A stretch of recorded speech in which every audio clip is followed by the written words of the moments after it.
മഹത്വം, ആരാധന ആരാധന. ഹല്ലേലൂയ ഹല്ലേലൂയ ഹല്ലേലൂയ ഹല്ലേലൂയ ഹല്ലേലൂയ ഹല്ലേലൂയ. മഹത്വം മഹത്വം, ആരാധന ആരാധന. ഹല്ലേലൂയ ഹല്ലേലൂയ ഹല്ലേലൂയ ഹല്ലേലൂയ ഹല്ലേലൂയ ഹല്ലേലൂയ ഹല്ലേലൂയ ഹല്ലേലൂയ ഹല്ലേലൂയ ഹല്ലേലൂയ. മഹത്വം മഹത്വം, ആരാധന ആരാധന. ഹല്ലേലൂയ ഹല്ലേലൂയ ഹല്ലേലൂയ ഹല്ലേലൂയ ഹല്ലേലൂയ ഹല്ലേലൂയ. യേശുവേ നന്ദി, യേശുവേ ആരാധന. ഹല്ലേലൂയ. അറിയിപ്പുകൾ നമുക്കറിയാം. നമ്മൾ അനുഗ്രഹത്തിൻ്റെ ദിവസങ്ങളിലേക്ക് നമ്മൾ ചവിട്ടി കയറണ ദിവസങ്ങളാണ്. ഒക്ടോബർ 25-ാം തീയതിയാണ് നമ്മുടെ മഹാഖണ്ഡ ജപമാല റാലി. ഉടമ്പടി ഉണ്ടായിരുന്ന മുഴുവൻ വിഷയങ്ങളാണ്.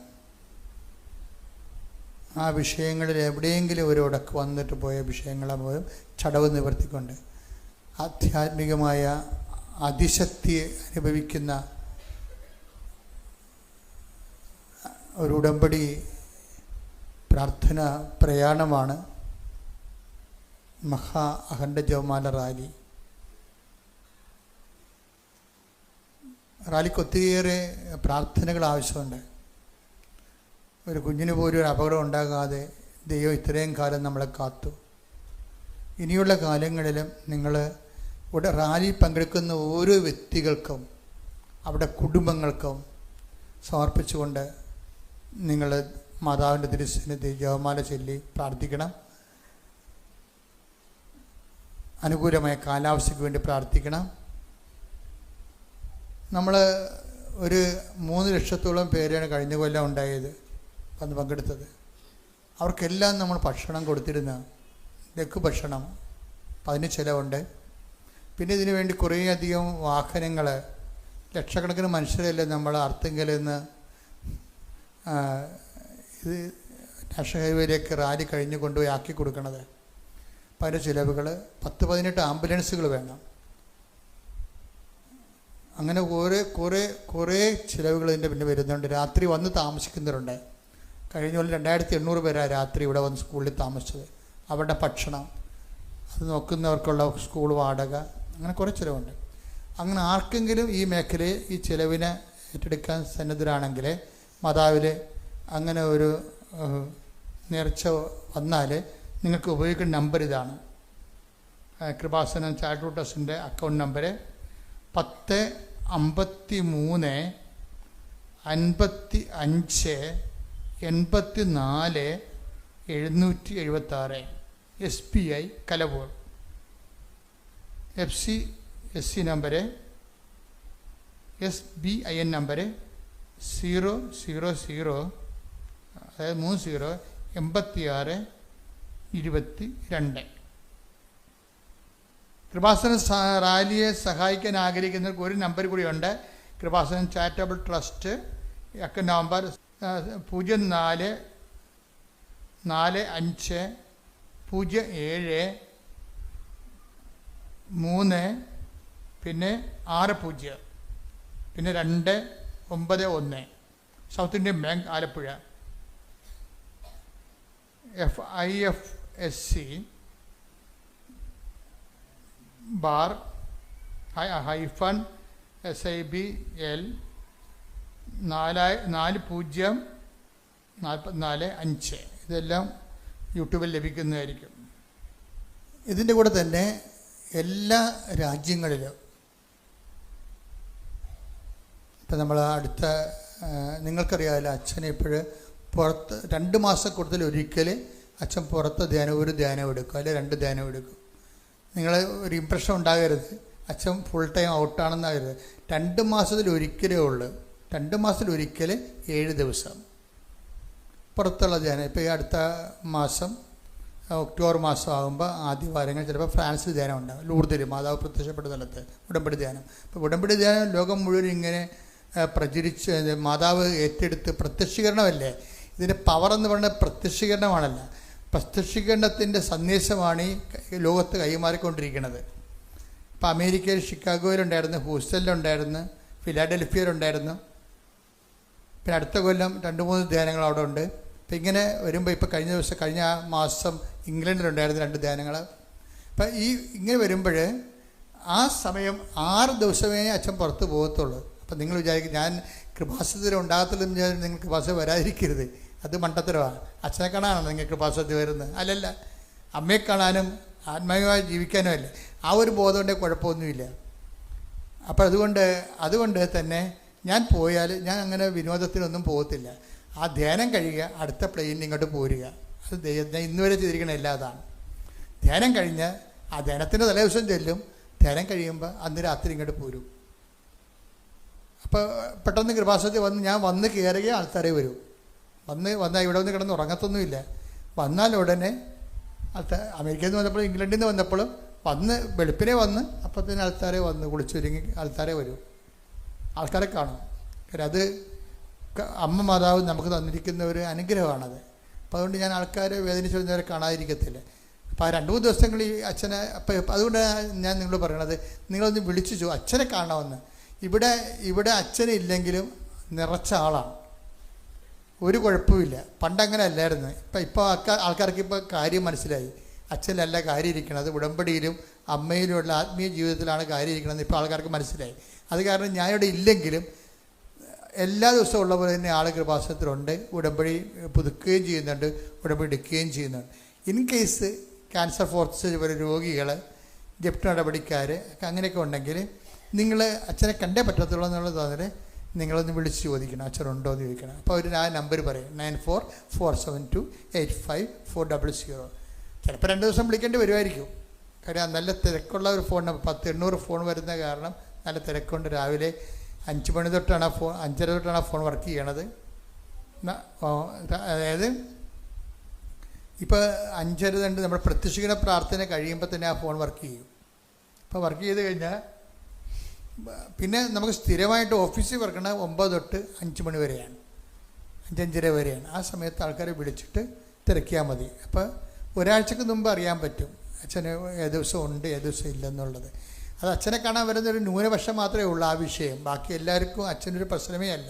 എനിക്ക് ഭയങ്കര സന്തോഷം. അച്ഛനൊരു പ്രശ്നം ആയിക്കഴിഞ്ഞാൽ നിങ്ങളുടെ ആധ്യാത്മികതയ്ക്ക് തകർച്ച ഉണ്ടാവും. കാര്യം അച്ഛനാവും ദൈവം.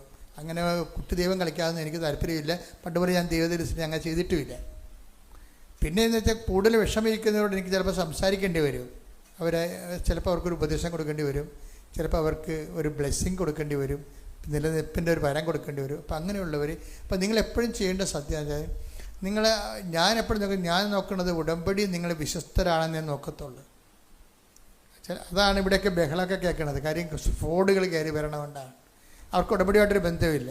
ആരെങ്കിലും കൊണ്ട് ഉടമ്പടി എടുത്തിട്ട് അവരിങ്ങനെ കൈനറിയാതെ മീൻ പിടിക്കാൻ വരും. അപ്പം പ്രശ്നമാവും. അപ്പോൾ അങ്ങനെ ആരും വരാതിരിക്കുക ഇപ്പം നല്ല കാര്യം. അങ്ങനെ വന്നാൽ പിന്നെ ഇവിടെ എല്ലാം ഒരു തരം ഡാമേജ് ആകും. അപ്പോൾ അത് ശ്രദ്ധിക്കണം. കാര്യം ഇത് ഉടമ്പടി ജീവിക്കുന്നവരുടെ വിഷയമാണ്. ഉടമ്പടി കാരണം ഉടമ്പടിയിലാണ് ദൈവം കൃപാസന തന്നിരിക്കുന്ന ലോകത്ത് ഒരിടത്തും കൊടുക്കാതെ തന്ന 2 കാര്യങ്ങൾ, അമ്മയുടെ പ്രത്യക്ഷീകരണവും രണ്ടാമത്തത് ഉടമ്പടി ധ്യാനവുമാണ്. അപ്പം അതുകൊണ്ട് ഇവിടെ വരുന്നത് ദൈവം ഉദ്ദേശിക്കുന്നത് ഉടമ്പടിക്കാരെയാണ് ഉദ്ദേശിക്കുന്നത്, തീർത്ഥാടകരെ ഉദ്ദേശിക്കണില്ല. ഇത് തീർത്ഥാടനമാണ് വേണ്ടത്. അങ്ങനെ ധ്യാന കേന്ദ്രത്തിൻ്റെ സ്റ്റൈലും അല്ല ഇത്. ദൈവവും മനുഷ്യരും തമ്മിൽ അമ്മയുടെ മധ്യസ്ഥത്തിൽ ഉടമ്പടി ജീവിക്കാൻ വേണ്ടിയാണ് ഈ സ്ഥാപനം ദൈവം ഉണ്ടാക്കിയിരിക്കുന്നത്. അപ്പോൾ ആ ഒരു ബോധത്തിൽ വേണം ഇവിടെ വരികയും പെരുമാറുകയും ചെയ്യേണ്ടതെന്ന് പ്രത്യേകം ഓർപ്പിക്കുകയാണ്. ജപമാല ഗ്രൂപ്പുകൾ എല്ലാ രാജ്യങ്ങളിലും തന്നെ ഉണ്ട്.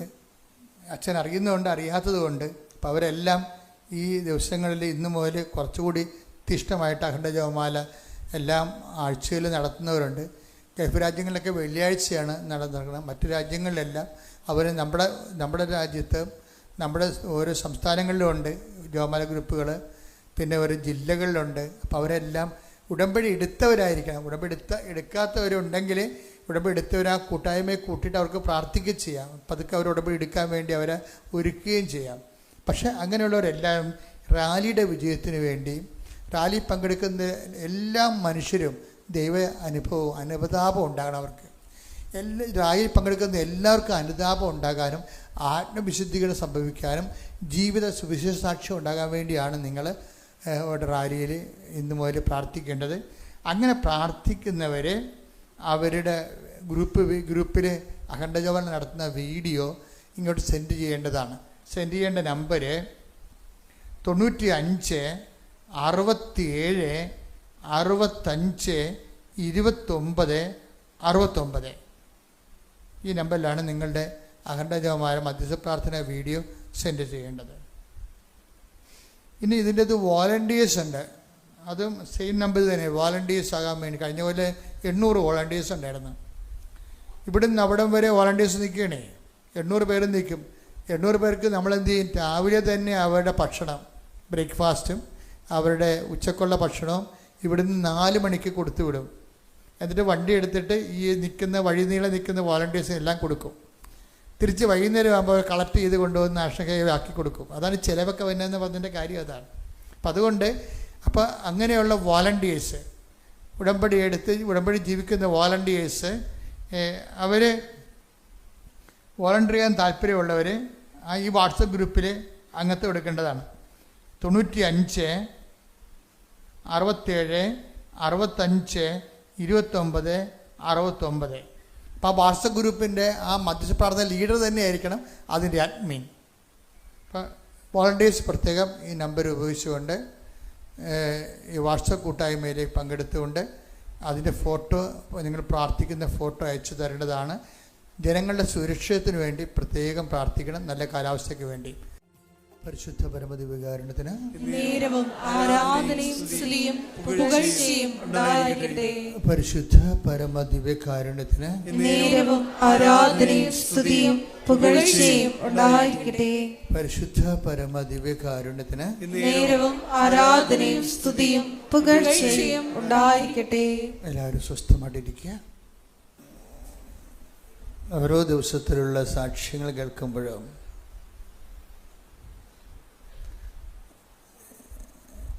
എനിക്ക് മനസ്സിൽ തോന്നുന്ന ഒരാശങ്കയുണ്ട്. ഈ ക്രിസ്ത്യാനികൾക്ക് എന്തോ പറ്റിയിട്ടുണ്ടെന്ന്. ഓരോ ദിവസത്തിലുള്ള ഉടമ്പടി സാക്ഷ്യങ്ങളുടെ പുതിയ ആവിഷ്കാരങ്ങളും ജനങ്ങളുടെ ദൈവാനുഭവങ്ങളും കേൾക്കുമ്പോൾ എൻ്റെ മനസ്സിൽ വരുന്നൊരു നെഗറ്റീവ് ഫീലിംഗ് ആണ്. എന്താണ്? ഈ ക്രിസ്ത്യാനികൾക്ക് എന്തോ പറ്റിയിട്ടുണ്ടെന്ന്. എന്താ കാര്യം വെച്ച് കഴിഞ്ഞാൽ ഉടമ്പടി ലീഡ് ചെയ്യണത് ദൈവാനുഭവത്തിൽ അക്രൈസ്തവരാണ്. നിങ്ങൾ സാക്ഷ്യം കേട്ടാൽ മനസ്സിലാകും. അപ്പോൾ എനിക്കുണ്ടാകുന്ന ഉള്ളുകൊണ്ടുള്ള സന്തോഷം എന്താ നിങ്ങൾക്കറിയാവോ?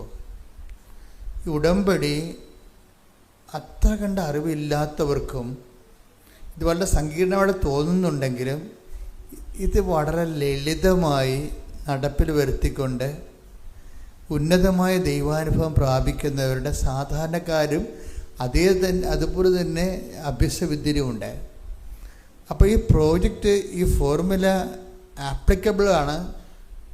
എക്സ്പീരിയൻഷ്യൽ ലെവലിലാണെങ്കിലും അത് ദൈവാനുഭവത്തിന് ആർക്കും സാധിക്കുന്നതാണ്. അല്പം ആത്മാർത്ഥത കാണിച്ചാൽ മതി എന്നാണ്.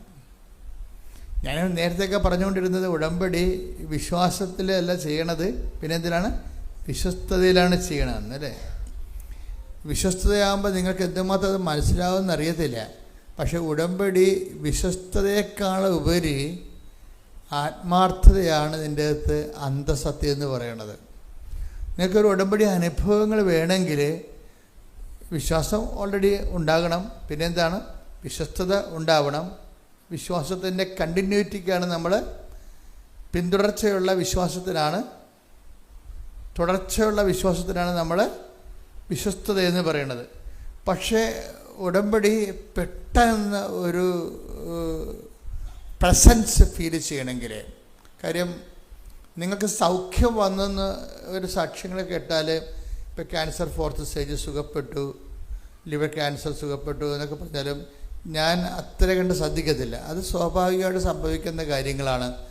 ഉടമ്പടി എടുത്ത് കുറച്ച് വൃത്തിമേനായിട്ട് ജീവിച്ചവർക്ക് സ്വാഭാവികമായിട്ട് ബേസിക് ഗ്രേസ് ആണ് അതൊക്കെ. പക്ഷേ നിങ്ങൾക്ക് പ്രസൻസ് ഫീൽ ചെയ്തതെന്ന് പറഞ്ഞാൽ ഞാൻ ഉടനെ അത് ശ്രദ്ധിക്കും. കാര്യം മറ്റു പ്രാർത്ഥനാ രൂപങ്ങളിൽ നിന്നും ഉടമ്പടിക്കുള്ള തനത് ദൈവാനുഭവം എന്ന് പറയണത്, ഉടമ്പടിയുടെ തനത് ദൈവാനുഭവം എന്ന് പറയണത് പ്രസൻസാണ്, ദൈവസാന്നിധ്യം. ഏത് ദുർഘട സമയങ്ങളിലും ദൈവസാന്നിധ്യം അനുഭവിക്കും. ദൈവസാന്നിധ്യത്തിന് സാധാരണ ലെവലിലെ ആൾക്കാർക്ക് പഞ്ഞം വരുന്ന സമയമുണ്ട്. ഇപ്പം നമുക്ക് ആഹാരത്തിന് പഞ്ഞം വരുന്ന ക്ഷാമകാലമില്ലേ? ആഹാരത്തിന് ക്ഷാമകാലം ഉണ്ടായിരുന്നല്ലോ യുദ്ധം കഴിഞ്ഞപ്പോൾ. 1945 യുദ്ധം കഴിഞ്ഞപ്പോൾ ക്ഷാമകാലമായിരുന്നു ഇവിടെ, ഭയങ്കരമാണ്. അങ്ങനെയാണ് ജനങ്ങളൊക്കെ എല്ലാം നാടൊക്കെ വിട്ടു പോണത്. അപ്പം അതുപോലെ തന്നെ ആധ്യാത്മിക ജീവിതത്തിലും ക്ഷാമകാലം ഉണ്ടാകും. ദൈവാനുഭവം ഒരു പ്രാർത്ഥനയ്ക്ക് ഒരു ഉത്തരവും കിട്ടാത്ത രീതിയിൽ ഇങ്ങനെ പ്രാർത്ഥിച്ച് ഇങ്ങനെ പോകുന്നില്ലാതെ ഒരു അടയാളം കാണാത്ത കാലം, അതിന് ക്ഷാമകാലമാണ്. പക്ഷേ ഈ ക്ഷാമകാലത്ത് പോലും ഉടമ്പടിയിൽ ആത്മാർത്ഥതയായിട്ട് ജീവിക്കുന്നവർക്ക് ഒരു പ്രസൻസ് എങ്കിലും ഫീൽ ചെയ്യും. അവർക്ക് മൊത്തം ഒരു ക്ഷാമകാലത്തേക്ക് പോകത്തില്ല. അപ്പോൾ എനിക്ക് പലപ്പോഴും തോന്നിയിരിക്കുന്നത്, എനിക്ക് എല്ലാവരോടും അപേക്ഷിക്കാനുള്ളത്, ഇതൊരു അപേക്ഷയായിട്ട് കരുതിയാൽ മതി, ആത്മാർത്ഥത കാണിക്കാൻ നോക്കണം ഉടമ്പടിയോട്. നിങ്ങളൊരു ഉടമ്പടിയാണ്, ദൈവവുമായിട്ട് ഒരു പരസ്പരമുള്ള ധാരണയിൽ ഒരു കമ്മിറ്റ്മെൻറ്റാണ്. നിങ്ങൾ ദൈവത്തിൻ്റെ സന്നിധിയിലൊരു കമ്മിറ്റ്മെൻറ്റ് നടത്തിയിരിക്കുകയാണ്. എന്താ അതിനെ പറഞ്ഞ പ്രതിബദ്ധത, സമർപ്പണം നടത്തിയിരിക്കുകയാണ്. അതിൽ നിങ്ങൾ കുറേ കാര്യങ്ങൾ ദൈവത്തിൻ്റെ സന്നിധി ഏറ്റെടുത്തിട്ടുണ്ട്. അതിൻ്റെ കാരണങ്ങൾ, പ്രതിബദ്ധതയുടെ കാരണങ്ങൾ ഒരിക്കലും നിങ്ങളുടെ ഭൗതികം ആവശ്യമായിരിക്കരുത്, ദൈവം തന്നെയായിരിക്കണം. മനസ്സിലായോ? ഇല്ലേ? ജോലി ലഭിക്കാനോ വീട് വിൽക്കാനോ വസ്തു ലഭിക്കാനോ കടങ്ങൾ മാറാനോ, അതിൽ നിന്ന് ഉടമ്പടി വരെ നിങ്ങൾക്ക് അങ്ങനെയൊക്കെ ചിന്തിക്കാം. ഉടമ്പടി കൃപാസനത്തിൽ വന്നു ഉടമ്പടി എടുക്കുന്നവരെ നിങ്ങൾക്ക് ഭൗതിക കാര്യങ്ങൾ ചിന്തിക്കാൻ പറ്റും. പറഞ്ഞ മനസ്സിലായാലും ശ്രദ്ധിച്ച് കേൾക്കണം. കൃപാസനത്തിൽ വന്ന് ഉടമ്പടി എടുക്കുന്നവർ നിങ്ങളുടെ ജോലി, കടങ്ങൾ പരിഹരിക്കുക, ജോലി കിട്ടുക, വിവാഹം കഴിക്കുക, വീട് വെക്കുക, അങ്ങനെ നിങ്ങൾ അലട്ടുന്ന പ്രശ്നം എന്താണ്, അത് കൃപാസനത്തിൽ വന്ന് ഉടമ്പടി എടുക്കുന്നവരെ നിങ്ങൾക്ക് അതിനെക്കുറിച്ച് ആലോചനപ്പെടാനും ആശങ്കപ്പെടാനും പറ്റും. പക്ഷെ once you get into the covenant, നിങ്ങൾ ഒരിക്കൽ ദൈവമായിട്ടൊരു ഉടമ്പടി ബന്ധമായി കഴിഞ്ഞാൽ പിന്നീട് നിങ്ങൾ ആശങ്കപ്പെടേണ്ടത് ദൈവത്തോടുള്ള ബന്ധത്തിൽ തന്നെയാണ്. എന്താണ്? എങ്ങനെ എൻ്റെ ദൈവവുമായിട്ട് devoid of the physical demands, നമുക്ക് ഉണ്ടാകുന്ന മറ്റു തരത്തിലുള്ള ഭൗതിക സമ്മർദ്ദങ്ങൾക്കപ്പുറത്ത് എൻ്റെ ദൈവവുമായിട്ട് എനിക്ക് ഈ ഭൂമിയിൽ വെച്ച് സാധ്യമാകുന്ന ഏറ്റവും സുതാര്യവും ഏറ്റവും ലളിതവുമായിട്ടുള്ള ഒരു സ്നേഹബന്ധത്തെ എങ്ങനെ പരിപോഷിപ്പിക്കാൻ കഴിയും, അതിനെന്നെ സഹായിക്കണമേ എന്നാണ് അമ്മയോട് പ്രാർത്ഥിക്കുന്നത്. ശ്രദ്ധിക്കട്ടെ.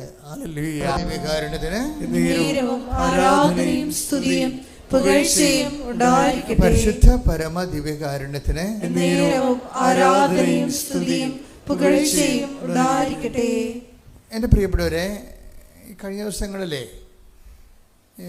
ഒരു സാക്ഷ്യം ഉണ്ടായി.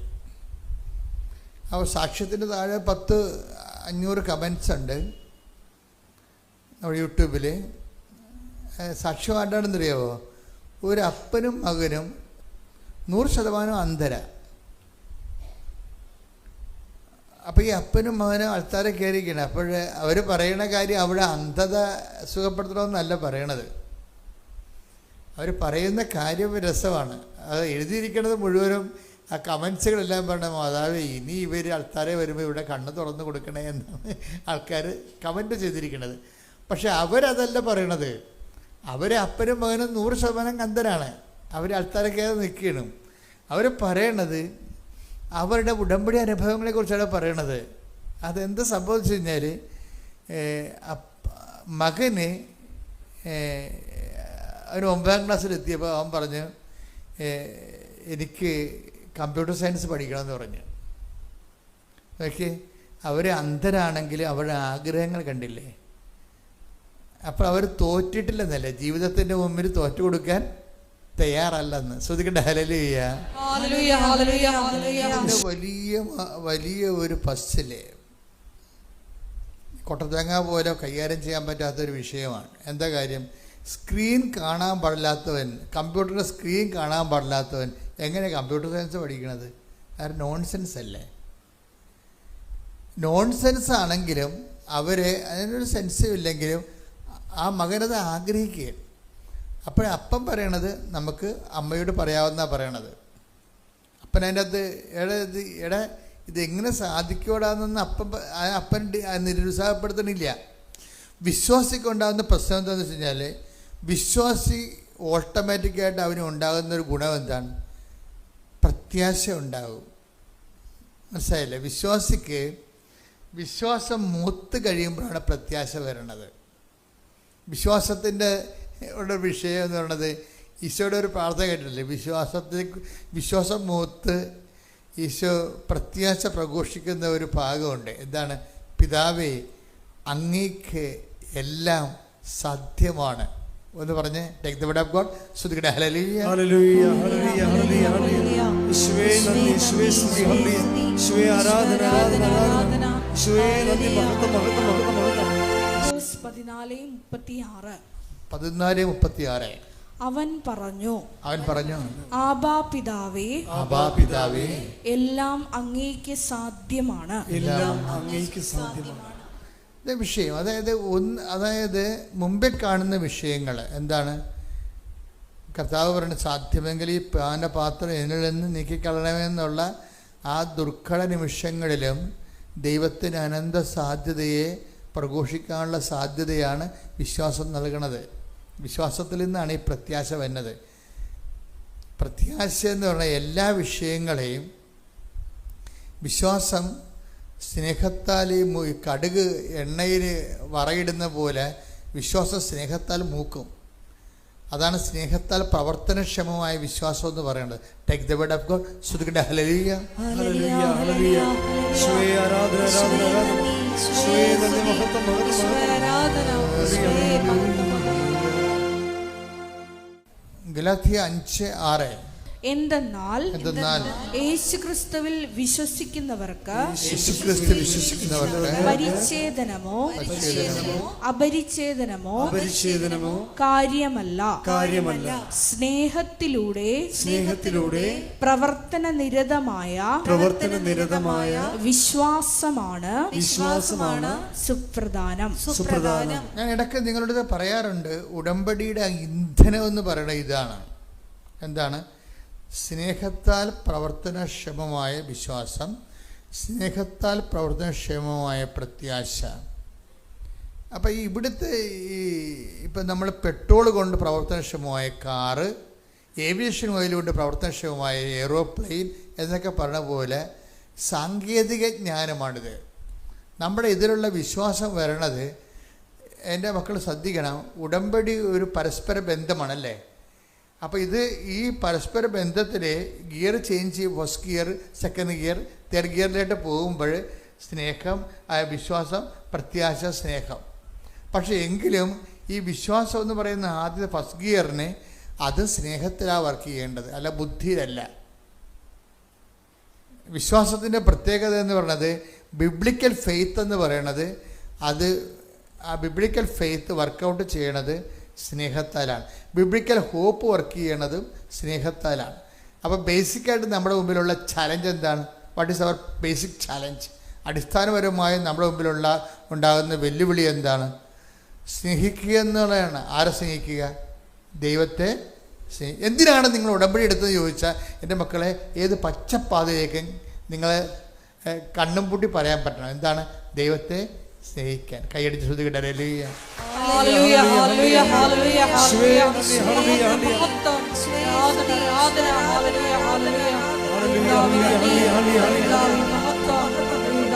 ഹല്ലേലൂയ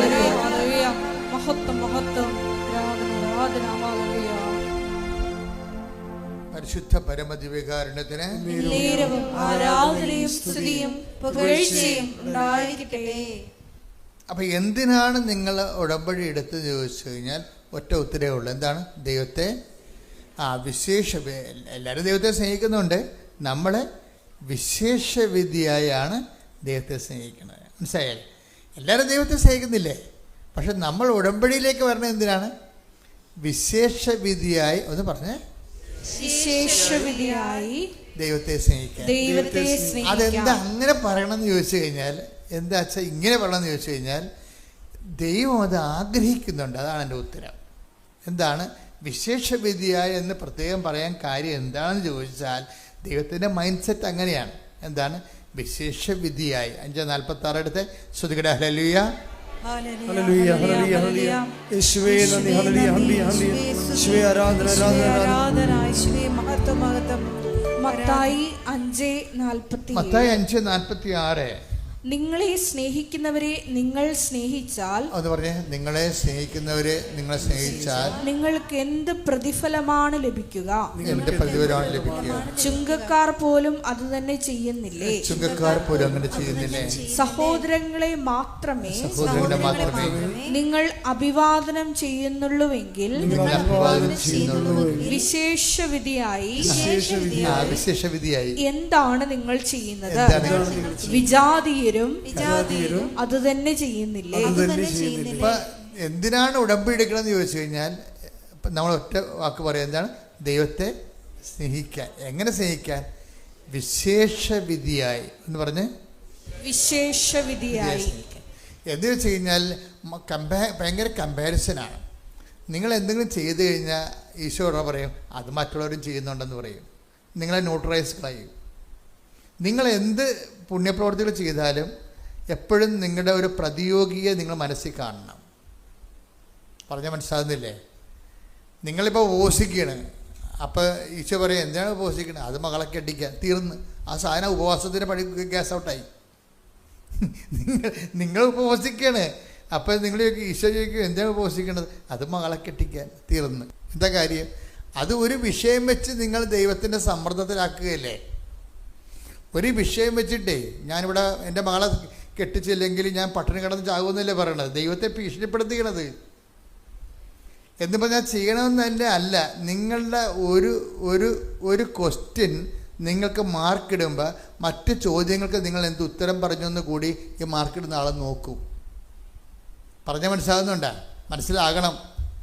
ഒരു ചോദ്യത്തിന് മാർക്കിടുമ്പോൾ മറ്റ് ചോദ്യങ്ങൾക്കെല്ലാം നിങ്ങൾ എന്ത് മാർക്കിട്ടെന്ന് കൂടി മാർക്കിടുന്ന ആളെ നോക്കും.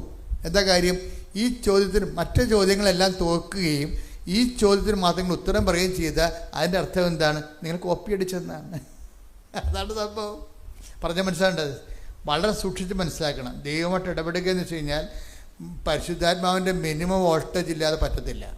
ഇതൊരു സീരിയസ്, ഞാൻ എന്നും നിങ്ങളോട് കാലയെ പിടിച്ച് പറഞ്ഞിട്ടുള്ളൊരു സത്യമാണ്. ദൈവമായിട്ട് ഇടപെടുക എന്ന് വെച്ച് കഴിഞ്ഞാൽ നിങ്ങൾ കണ്ണാടിയിൽ നിങ്ങൾ കാണുന്ന പോലെ പരിശുദ്ധാത്മാവിനെ ഫ്രണ്ടിൽ കാണണം. എന്നിട്ട് നിങ്ങൾ നിരന്തരമായിട്ട് പരിശുദ്ധാത്മാവിനെ പ്രാർത്ഥിക്കണം. ഒന്ന് കൈ നെഞ്ചത്ത് വെച്ച്, ആത്മാവേ, പരിശുദ്ധാത്മാവേ, ദൈവസ്നേഹത്തിൽ വളരാൻ വിശേഷവിധിയായ സാക്ഷ്യത്തിനായി പരിശുദ്ധാത്മാവിനാൽ എന്നെ പ്രത്യേകമായി അഭിഷേകം ചെയ്യണം. പരിശുദ്ധാത്മാവിനാൽ പ്രത്യേകമായി അഭിഷേകം ചെയ്യണം.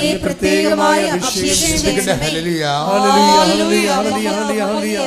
യേശുവേ നന്ദി. ഹല്ലേലൂയ ഹല്ലേലൂയ ഹല്ലേലൂയ ഹല്ലേലൂയ ഹല്ലേലൂയ.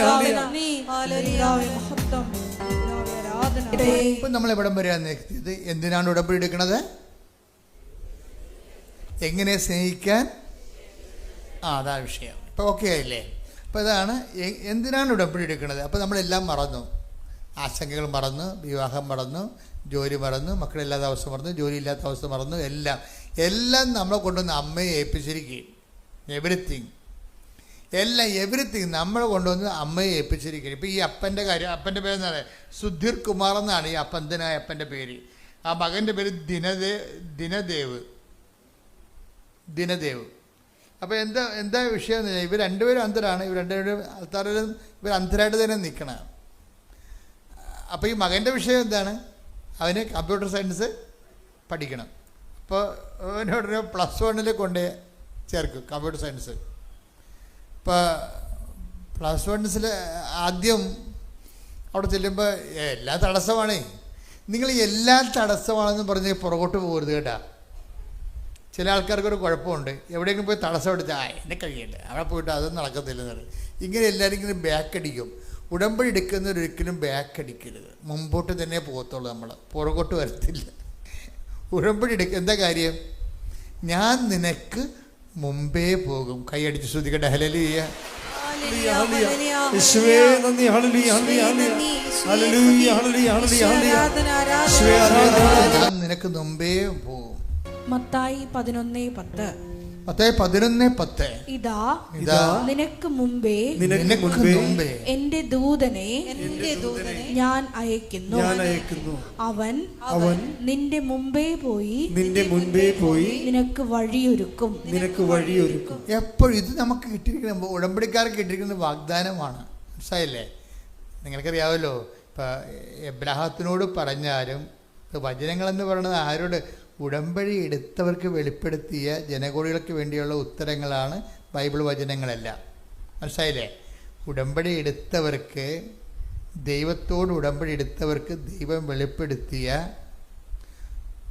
ഉത്തരങ്ങളാണ് ബൈബിൾ വചനം മുഴുവനും. ഇപ്പോൾ എബ്രഹാം ഉടമ്പടി എടുത്തതാണ് ഇല്ലേ? പിന്നെ മോസസ് ഉടമ്പടി എടുത്തതാണ്. ഈ ഉടമ്പടി എടുത്ത ആൾക്കാർ ജോഷുവ ഉടമ്പടി എടുത്തതാണ്, ഈശോ ഉടമ്പടി എടുത്തതാണ്. ഈ ബൈബിളിലുള്ള എല്ലാ ആൾക്കാരും ഉടമ്പെടുത്തവരാണ്. പിതാവിനോടാണ് ഉടമ്പെടുത്തതേ ഉള്ളൂ. അപ്പോൾ ഈ എടുത്തവർക്കെല്ലാം ഈ ഉടമ്പടി എടുത്തവരോടാണ് ദൈവം സംസാരിച്ചിരിക്കുന്നത്. അതാണ് ദൈവവചനം മുഴുവനും. ദൈവവചനം എന്താണെന്ന് ചോദിച്ചു കഴിഞ്ഞാൽ നിങ്ങൾ എന്ത് പറയണം? ദൈവത്തോട് ഉടമ്പടി എടുത്തവരോട് ദൈവം സംസാരിച്ച സംസാരങ്ങളാണ് വചനം. എന്താണ് ബൈബിൾ വചനം? എന്താണ് ഒന്ന് പറഞ്ഞാൽ? ദൈവത്തോട് ഉടമ്പടി എടുത്തവരോട് ദൈവം കൊടുത്തിട്ടുള്ള സംഭാഷണങ്ങളും വാഗ്ദാനങ്ങളുമാണ് വിശുദ്ധ ബൈബിൾ. അപ്പോൾ ഉടമ്പടി എടുത്തവരോട് സംസാരിച്ചതാണ്. അപ്പോൾ എബ്രഹാം ഉടമ്പടി എടുത്തതാണ്, മോസസ് ഉടമ്പടി എടുത്തതാണ്, ജോഷുവ ഉടമ്പടി എടുത്തതാണ്. അങ്ങനെ എല്ലാവരും തന്നെ ദൈവത്തോട് ഉടമ്പടിയിലാണ്. ഇപ്പം ദാവീദ് പോലും ഉടമ്പടിയിലാണ് ദൈവമായിട്ട്. അത് ഉടമ്പടി വഴി ദാവീദിന് കിട്ടിയത് പരിശുദ്ധാത്മാവിനെ കിട്ടിയായിരുന്നു. പുള്ളിക്കാരൻ്റെ ചില ചുറ്റിക്കളിക്കാരനത് കളഞ്ഞെടുത്ത്, പക്ഷേ എന്നിട്ട് പുള്ളിക്ക് പക്ഷേ ആ ഉടമ്പടിയെക്കുറിച്ച് he was so conscious about that. പുള്ളി പറഞ്ഞ് എൻ്റെ കയ്യിൽ നിന്നൊരു അബദ്ധം പറ്റി, പക്ഷേ എന്നെ കാലെ പിടിച്ച് പറയുകയാണ്, അങ്ങയുടെ സന്നിധിയിൽ നിന്ന് എന്നെ തള്ളിക്കളയരുത്. എന്തോ ഒരു ദാവീദിൻ്റെ പ്രാർത്ഥനയെപ്പോലെ ഒരു പ്രാർത്ഥനയും ദൈവത്തിൻ്റെ ചങ്കലൊച്ചിട്ടില്ല. കാര്യം ആത്മീയ തകർച്ചയുടെ വക്കിൽ നിൽക്കുമ്പോഴും ഇവൻ ദൈവത്തിൻ്റെ കരുണയെക്കുറിച്ച് ഓർക്കും. കൈയടിക്കട്ടെ, ശ്രുതികട്ടെ. നടന്നിട്ടുള്ള മനുഷ്യനാണ്. രാജാക്കന്മാരുടെ കാലത്ത് ഈ പൊളിറ്റീഷ്യൻസിന് ഒത്തിരിയേറെ എപ്പോഴും ഇതുപോലെയുള്ള സംഘർഷങ്ങളും തിന്മയിലേക്ക് പോകാനുള്ള സാധ്യത ഉണ്ടാവും. അങ്ങനെ ഒരു പൊളിറ്റീഷ്യനായിരുന്നു ഈ ദാവീദ്. അങ്ങനെ ദാവീദ് വീണു പോയതാണ്. പക്ഷേ വീണു പോകുമ്പോഴും ഈ അത്യാഹിതത്തിൻ്റെ ആഴങ്ങൾ നിന്നുകൊണ്ടും ദൈവത്തിൻ്റെ കരുണയെക്കുറിച്ച് ദാവീദിന് ഒരു പ്രാർത്ഥന കിട്ടിയത് വരാൻ പോകുന്ന യേശുവിലൂടെ ദൈവം നൽകുന്ന ക്ഷമയുടെ അടിസ്ഥാനത്തിലാണ് പിതാവായ ദൈവം ദാവീദിനോട് പൊറുക്കണത്. ശ്രദ്ധിക്കട്ടെ. ഹല്ലേലൂയ. യേശുവിനെ കുറിച്ച് ചിന്തിക്കുമ്പോൾ യേശുവിലൂടെ ദൈവം ഭൂലോകത്തിന് മാനവവംശത്തിന് ഒരുക്കിയിരിക്കുന്ന പദ്ധതികളെക്കുറിച്ചാണ് ചിന്തിക്കുന്നത്. ഇപ്പോൾ ഈ അച്ഛൻ്റെ കൂടെ ഈശോ എന്താ പറഞ്ഞത്? ദാവീദിനോട്, യേശുവിന് എത്രയോ വർഷം മുമ്പാണ് ദാവീദുള്ളത്. അപ്പം ആ ദാവീദിൻ്റെ പാപങ്ങൾ പോലും പിതാവ് ദാവീദിനോട് ക്ഷമിച്ചത് ആ പാപത്തിന് ഭാവിയിൽ പരിഹാരം ചെയ്യാൻ പോകുന്ന യേശുക്രിസ്തുവിൻ്റെ വിശുദ്ധ രക്തത്തെയും ഓർത്തുകൊണ്ടാണ് കരുണ കാണിച്ചിരിക്കുന്നത്. ദാവീദും പ്രാർത്ഥിച്ചിരിക്കുന്നത് കർത്താവിൻ്റെ നാമത്തിൽ വരാൻ പോകുന്ന ക്രിസ്തുവിൻ്റെ രക്തത്തിൻ്റെ യോഗ്യതയാൽ എന്നോട് ക്ഷമിക്കണമെന്ന കാര്യം ക്ഷമ അവൻ വഴി മാത്രമാണ്. കൈയടിക്കട്ടെ, ശ്രുതികട്ടെ. അവിടുത്തെ പുത്രനായ അവിടുത്തെ പുത്രനായ യേശുവിന്റെ രക്തം എല്ലാ പാപങ്ങളിൽ നിന്ന് നമ്മെ ശുദ്ധീകരിക്കുന്നു. ഇപ്പം അക്രൈസ്തവ സഹോദരങ്ങൾ ഇവിടെ ഉണ്ട്. അവർക്ക് കുമ്പസാരിക്കാനുള്ള യാതൊരു സാധ്യതയുമില്ല, അല്ലേ? അവർ കാര്യം സഭയുടെ കൗദാശിക നീറുറവയിലേക്ക് അവർ വന്നിട്ടില്ല. പക്ഷെ അതുകൊണ്ട് തന്നെ അവർക്കൊരു സാധ്യത എന്താണ്? നിങ്ങളെപ്പോഴും പറയേണ്ടത് ക്രിസ്തുവിൻ്റെ രക്തത്തെ പ്രതി എന്നോട് ക്ഷമിക്കണമെന്ന് പറയണം. It's very simple. ക്രിസ്തുവിൻ്റെ രക്തത്തെ ഓർത്തുകൊണ്ട്. കാര്യം ലോകത്തിലുള്ള എല്ലാ പാപക്ഷമയും ചെയ്തിരിക്കുന്നത് അതിൻ്റെ പരിഹാരം ചെയ്ത ആളിൻ്റെ നാമത്തിലാണ്. ശ്രദ്ധിക്കട്ടെ. ഹല്ലേലൂയ. ഹല്ലേലൂയ, ഹല്ലേലൂയ, ഹല്ലേലൂയ, ദിവസങ്ങളിൽ റീനി കളമശ്ശേരി, അത് ഒരു അക്രൈസ്തവ സഹോദരിയാണ്. അവരൊരു സാക്ഷ്യം പറഞ്ഞായിരുന്നു. അവരുടെ സാക്ഷ്യം പറഞ്ഞതിൻ്റെ അതിൻ്റെ അത് യൂട്യൂബിൽ നമ്മൾ അപ്പ് ചെയ്തിട്ടുണ്ട്. അതിൻ്റെ അത് അവരുടെ ഒരു ദൈവാനുഭവമാണ് അവർ പറയണത്. എന്താ പറയണത്? എനിക്ക് ഉടമ്പടി ജീവിച്ചു കഴിഞ്ഞപ്പോൾ, അങ്ങനെയാണ് അവർ പറയണത്, ഉടമ്പടി ജീവിച്ചു കഴിഞ്ഞപ്പോൾ എനിക്ക് മനസ്സിലായ മിനിമം നോളജ് എന്ന് പറയുന്നത് എന്താണ്? കൃപാസനം നിത്യതയിലേക്കുള്ളൊരു പാലമാണെന്ന്. എങ്ങനെയൊക്കെ എന്തൊക്കെ ഈ ആൾക്കാർ പറയണമെന്ന് കേട്ടോ നോക്കിയേ. അതായത് ഉടമ്പടി ജീവിച്ച് കഴിഞ്ഞപ്പോൾ അവർ പറയുന്ന വാക്കുകളെല്ലാം ശ്രദ്ധിക്കണം. എന്താണ്? ഉടമ്പടി ജീവിച്ച് കഴിഞ്ഞപ്പോൾ എനിക്ക് മനസ്സിലായത്, കുറഞ്ഞ വാക്കിൽ പറയാം, കൃപാസനം നിത്യതയിലേക്കുള്ള ഒരു പാലമാണെന്ന്. Praise the Lord. ഇതാണ് ഈടുറ്റ സാക്ഷ്യങ്ങൾ എന്നൊക്കെ പറയണത്. ഇത് ക്രിസ്ത്യാനികൾ പറയണില്ലല്ലോ ഇത് ഇങ്ങനെ. അതാണ് വിഷയം. അപ്പോൾ എന്താ വെച്ചാൽ, അതായത് അവർ ശിശുക്കൾക്ക് വെളിപ്പെടുത്തി കൊടുത്തെന്ന് പറഞ്ഞു ഈശോ പറഞ്ഞില്ലേ, ബുദ്ധിമാന്മാരിൽ നിന്ന് വിവേകികളിൽ നിന്ന് മറച്ചു വെച്ച് Take the word of God. Sudhikata hallelujah. Hallelujah, hallelujah, hallelujah. യേശുവേ നന്ദി. Hallelujah, hallelujah, hallelujah. യേശുവേ സ്തുതി, യേശുവേ ആരാധന.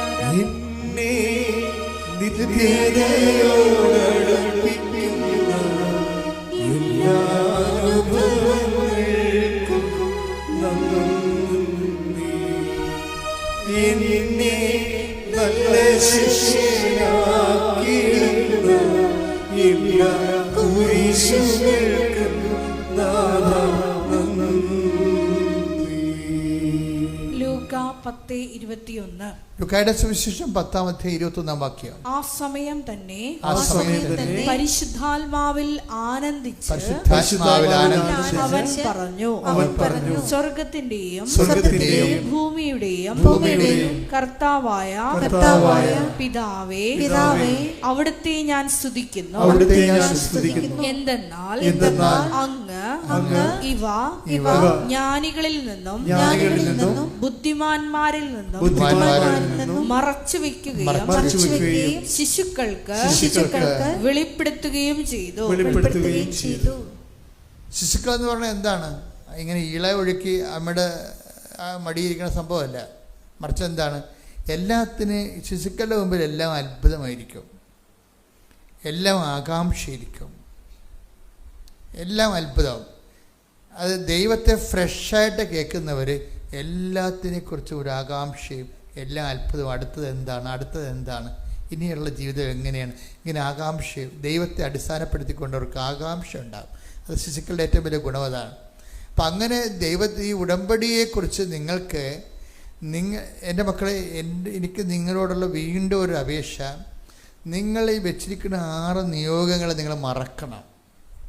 6 നിയോഗങ്ങൾ, 6 അതിനേക്കാൾ വലിയ കാര്യങ്ങൾ ചെയ്യുമെന്ന് ഈശോ പറഞ്ഞത് അല്ലേ? അങ്ങനെ ഈശോ പറഞ്ഞിട്ടുണ്ട്. വലിയ കാര്യങ്ങൾ. ശ്രുതികട്ടെ. ഹല്ലേലൂയ, ഹല്ലേലൂയ, ഹല്ലേലൂയ, ഹല്ലേലൂയ. യേശുവേ നന്ദി. ഹല്ലേലൂയ, ഹല്ലേലൂയ, ഹല്ലേലൂയ, ഹല്ലേലൂയ, ഹല്ലേലൂയ. യേശുവേ ആരാധന, ആരാധന. യോഹന്നാൻ 14:12. സത്യം സത്യമായി ഞാൻ നിങ്ങളോട് പറയുന്നു, എന്നിൽ വിശ്വസിക്കുന്നവനും ഞാൻ ചെയ്യുന്ന പ്രവർത്തികൾ ചെയ്യും. ഞാൻ പിതാവിന്റെ അടുത്തേക്ക് പോകുന്നത് കൊണ്ട് ഇവയേക്കാൾ വലിയവയും അവൻ ചെയ്യും. അപ്പൊ നമ്മളെപ്പോഴും ഈ ഉടമ്പടിയിൽ നമ്മൾ വെച്ചിരിക്കുന്ന വിഷയങ്ങളില്ലേ, ഇത് നമ്മൾ ദൈവവുമായിട്ട് നമ്മൾ ഒരു ബന്ധം വരാൻ വേണ്ടി നമ്മൾ ചെയ്തിരിക്കുന്ന ഒരു മിനിമം പരിപാടിയാണ്. പക്ഷെ ദൈവം ചെയ്യണതെന്ന് പറയുന്നത് ഇതിനേക്കാൾ വലിയ. നമുക്ക് കിട്ടുന്ന ഓഫർ എന്താ? നമുക്ക് കിട്ടിയിരിക്കുന്ന ഓഫർ എന്താണ്? ഞാൻ എൻ്റെ പിതാവിൻ്റെ 14:12 അല്ലേ, ഞാൻ എൻ്റെ പിതാവിൻ്റെ അടുക്കിലേക്ക് പോകുന്നതിനാൽ ഇവയേക്കാൾ വലിയ കാര്യങ്ങൾ നിങ്ങൾ ചെയ്യും. Praise the Lord. അതാണ് വാഗ്ദാനം കിട്ടിയിരിക്കുന്നത്. ഉടമ്പടി എന്തിൻ്റെ പ്രാർത്ഥനയാണ്? വാഗ്ദാനം പ്രാപിക്കാനുള്ള പദ്ധതി പ്രാർത്ഥനയാണ്. ഉടമ്പടി എന്താണെന്ന് ചോദിച്ചു കഴിഞ്ഞാൽ എന്താണ്? കുറഞ്ഞ വാക്കിൽ എന്താ പറയണത്? ഉടമ്പടി വാഗ്ദാനം പ്രാപിക്കാനുള്ള പദ്ധതി പ്രാർത്ഥനയാണ്. അതായത് ഉടമ്പടിയുടെ വിഷയം പ്രാർത്ഥനയാണ്, പക്ഷേ അതിൻ്റെ പ്രശ്നം എന്താണ്? അത് പ്രോജക്റ്റ് പ്രെയറാണ്, പദ്ധതി പ്രാർത്ഥന. ഒരു പദ്ധതിയുടെ ഭാഗമായുള്ള പ്രാർത്ഥന അതിൻ്റെ അകത്തുള്ളത്, പദ്ധതിയുടെ ഭാഗമായിട്ടുള്ള പ്രാർത്ഥനയാണ്. അപ്പം പദ്ധതി കൊണ്ട് എന്താണ്? അവൻ പറയണ പോലെ ചെയ്യുന്നതാണ് പദ്ധതി. അപ്പം അവൻ പറയുന്ന പോലെ ചെയ്യണമെങ്കിൽ എന്ത് വേണം? വിശ്വാസം വേണം, സ്നേഹം, പ്രത്യാശ വേണം, പിന്നെന്ത് വേണം?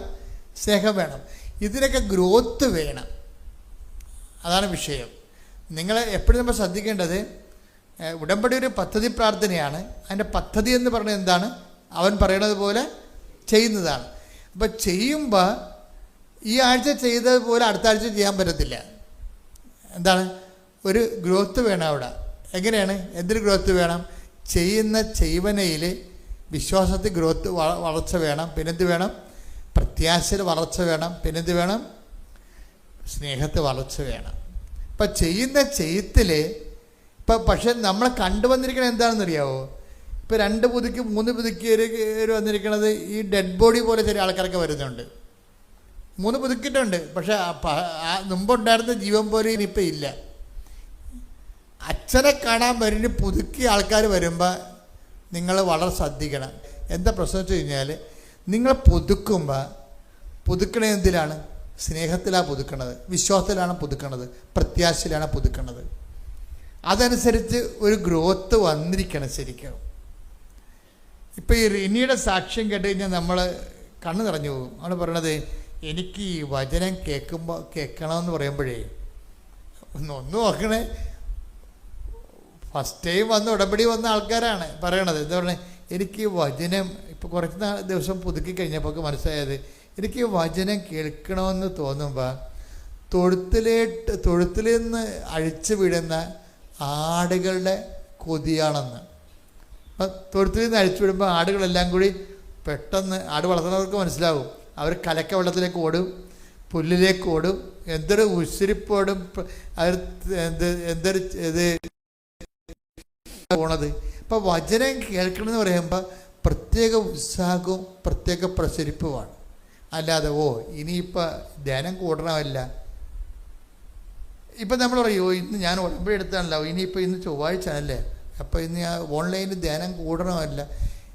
ഇങ്ങനെ ചോദിക്കുമ്പോൾ അളിഞ്ഞ മോന്ത വെക്കും. എന്താ പറയുക? ഇത് ഉടമ്പടി എടുക്കരുതായിരുന്നു. നിങ്ങൾ വയറ്റിപ്പഴപ്പിന് വേണ്ടി എന്തോ ഉണ്ടാക്കാൻ വന്നിരിക്കുകയാണ്. This is not right. ഇതെന്ന് പറഞ്ഞാൽ ഒരു ദൈവത്തിലേക്കുള്ള ഒരു ചലഞ്ചാണിത്. കാരണം നിങ്ങൾക്ക് പിറകെ വന്നവർ ഇന്ന് നിങ്ങളുടെ മുമ്പിൽ എത്തിയിരിക്കുന്നത്, അതിന് നിങ്ങൾ സമാധാനം പറയേണ്ടി വരും. നിങ്ങളുടെ പിറകിൽ കിടന്നിരുന്ന ആൾക്കാർ നിങ്ങളുടെ മുമ്പിൽ എത്തിയിരിക്കുന്നു, ദൈവസ്നേഹത്തിലും സുവിശേഷ സാക്ഷ്യത്തിലും. അതുകൊണ്ട് തന്നെ എപ്പോഴും നമ്മുടെ മുമ്പിലെ ഓരോ ഉടമ്പടി പുതുക്കൽ കഴിയുമ്പോൾ പുതിയ പ്രസരിപ്പ്. നിങ്ങൾക്കറിയാവില്ല, ദൈവത്തിന് പണ്ട് മുതലുള്ള ഓഫറിംഗ് ആണ് ഈ പുതിയ തൈലം എന്നൊക്കെ പറയണത്. ഓരോ പുതുക്കലിലും പുതിയ തൈലമാണ് തരണത്. അതായത് പുതിയ ഉടമ്പടി തൈലം എന്നല്ല പറഞ്ഞത്, പുതിയ അഭിഷേകം, പുതിയ സാധ്യതകളും പുതിയ സഹനങ്ങളെ അതിജീവിക്കാനുള്ള പുതിയ അഭിഷേകം. അത് ഓഫറുള്ളതാണ്. 92:10 എടുത്ത് സങ്കീർത്തനം ശ്രുതിക്കട്ടെ. ഹല്ലേലൂയ ഹല്ലേലൂയ ഹല്ലേലൂയ ഹല്ലേലൂയ യേശുവേ നന്ദി. ഹല്ലേലൂയ ഹല്ലേലൂയ ഹല്ലേലൂയ.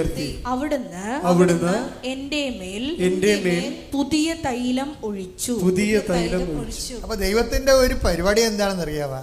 നമ്മുടെ കൊമ്പ് എന്തുകൊണ്ട് എന്താണ്? പവറാണ്, ശക്തിയാണ്.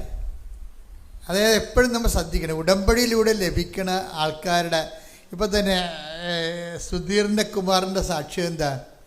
അയാളുടെ കൊമ്പ് ദൈവം ഇങ്ങനെ കാട്ടുപോത്തിൻ്റെ കൊമ്പ് പോലെ ഉയർത്തു വന്ന് വെച്ച് കഴിഞ്ഞാൽ അയാളുടെ പവർ ഉയർത്തി, ശക്തി ഉയർത്തി. ദൈവത്തോട് കൂടെ നിൽക്കുന്നവൻ്റെ ശക്തി ഇങ്ങനെ കൂടിക്കൊണ്ടേയിരിക്കും. അങ്ങനെ ശക്തി കൂടെ കൊണ്ടിരിക്കാൻ കാര്യം എന്താണ്? പ്രസാദമാണ്. പ്രസാദം കിട്ടുമ്പോഴാണ്, അതായത് കൃപ കിട്ടുമ്പോഴാണ്, അനുഗ്രഹമല്ല, പവർ ഓഫ് ഗോഡ്. ശക്തി എന്ന് പറയുന്നത് എന്താണ്? ശക്തി എന്നും കൃപയുമായിട്ടാണ് ബന്ധപ്പെട്ടിരിക്കുന്നത്. ദൈവത്തിൻ്റെ ശക്തിക്ക് കൃപയെന്നും പറയും, ദൈവത്തിൻ്റെ കൃപയ്ക്ക് ശക്തി എന്നും പറയും. നമുക്ക് വേണ്ടത് അതാണ്. അതിനാണ് ഉടമ്പടി ചെയ്തിരിക്കുന്നത്. 2 Corinthians 12:9 എടുത്ത് ശ്രുതിക്കട്ടെ. ഹല്ലേലൂയ ഹല്ലേലൂയ ഹല്ലേലൂയ ഹല്ലേലൂയ യേശുവേ നന്ദി. യേശുവേ ആരാധന ആരാധന. 2 കൊരിന്തോസ് 12:9. 2 കൊരിന്തോസ് 12:9. എന്നാൽ അവിടുന്ന് എന്നോട് അരുളി ചെയ്തു, നിനക്ക് എന്റെ കൃപ മതി.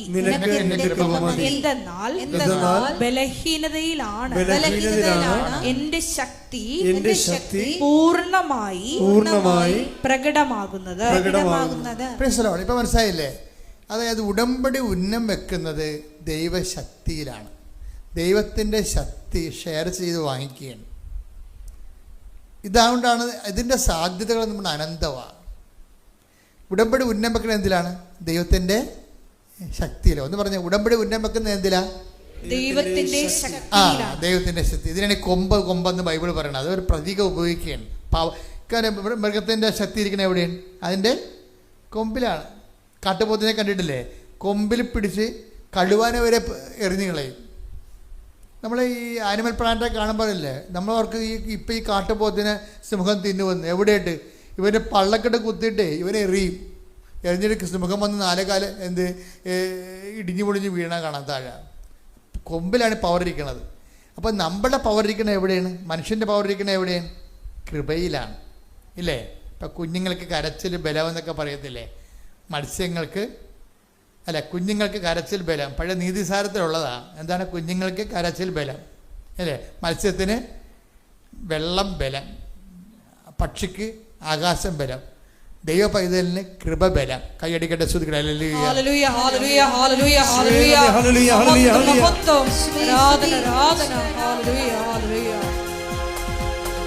അപ്പൊ ദൈവമായിട്ട് ഉടമ്പടിയിലൂടെ ദൈവശക്തി ഷെയർ ചെയ്യുമ്പോൾ നിങ്ങൾ എപ്പോഴും ഈ ബലത്തെക്കുറിച്ച് ചിന്ത വേണം. എന്തിനാണ് ഉടമ്പടി എടുക്കുന്നത്? ഉടമ്പടി ദൈവത്തിൻ്റെ ബലം പ്രാപിക്കാനാണ്. ദൈവത്തിൻ്റെ ബലത്തിൻ്റെ പേരെന്താണ്? കൃപ. കൃപയ്ക്ക് ബൈബിൾ എന്താ പറയണത്? പ്രസാദം. അതാണ് ഈ പറഞ്ഞിരിക്കുന്നത്. ഓരോ ഇപ്പം നമ്മൾ ഈ സങ്കീർത്തനം 89:17 എടുത്തേ. സങ്കീർത്തനം 89:17. ശ്രുതികട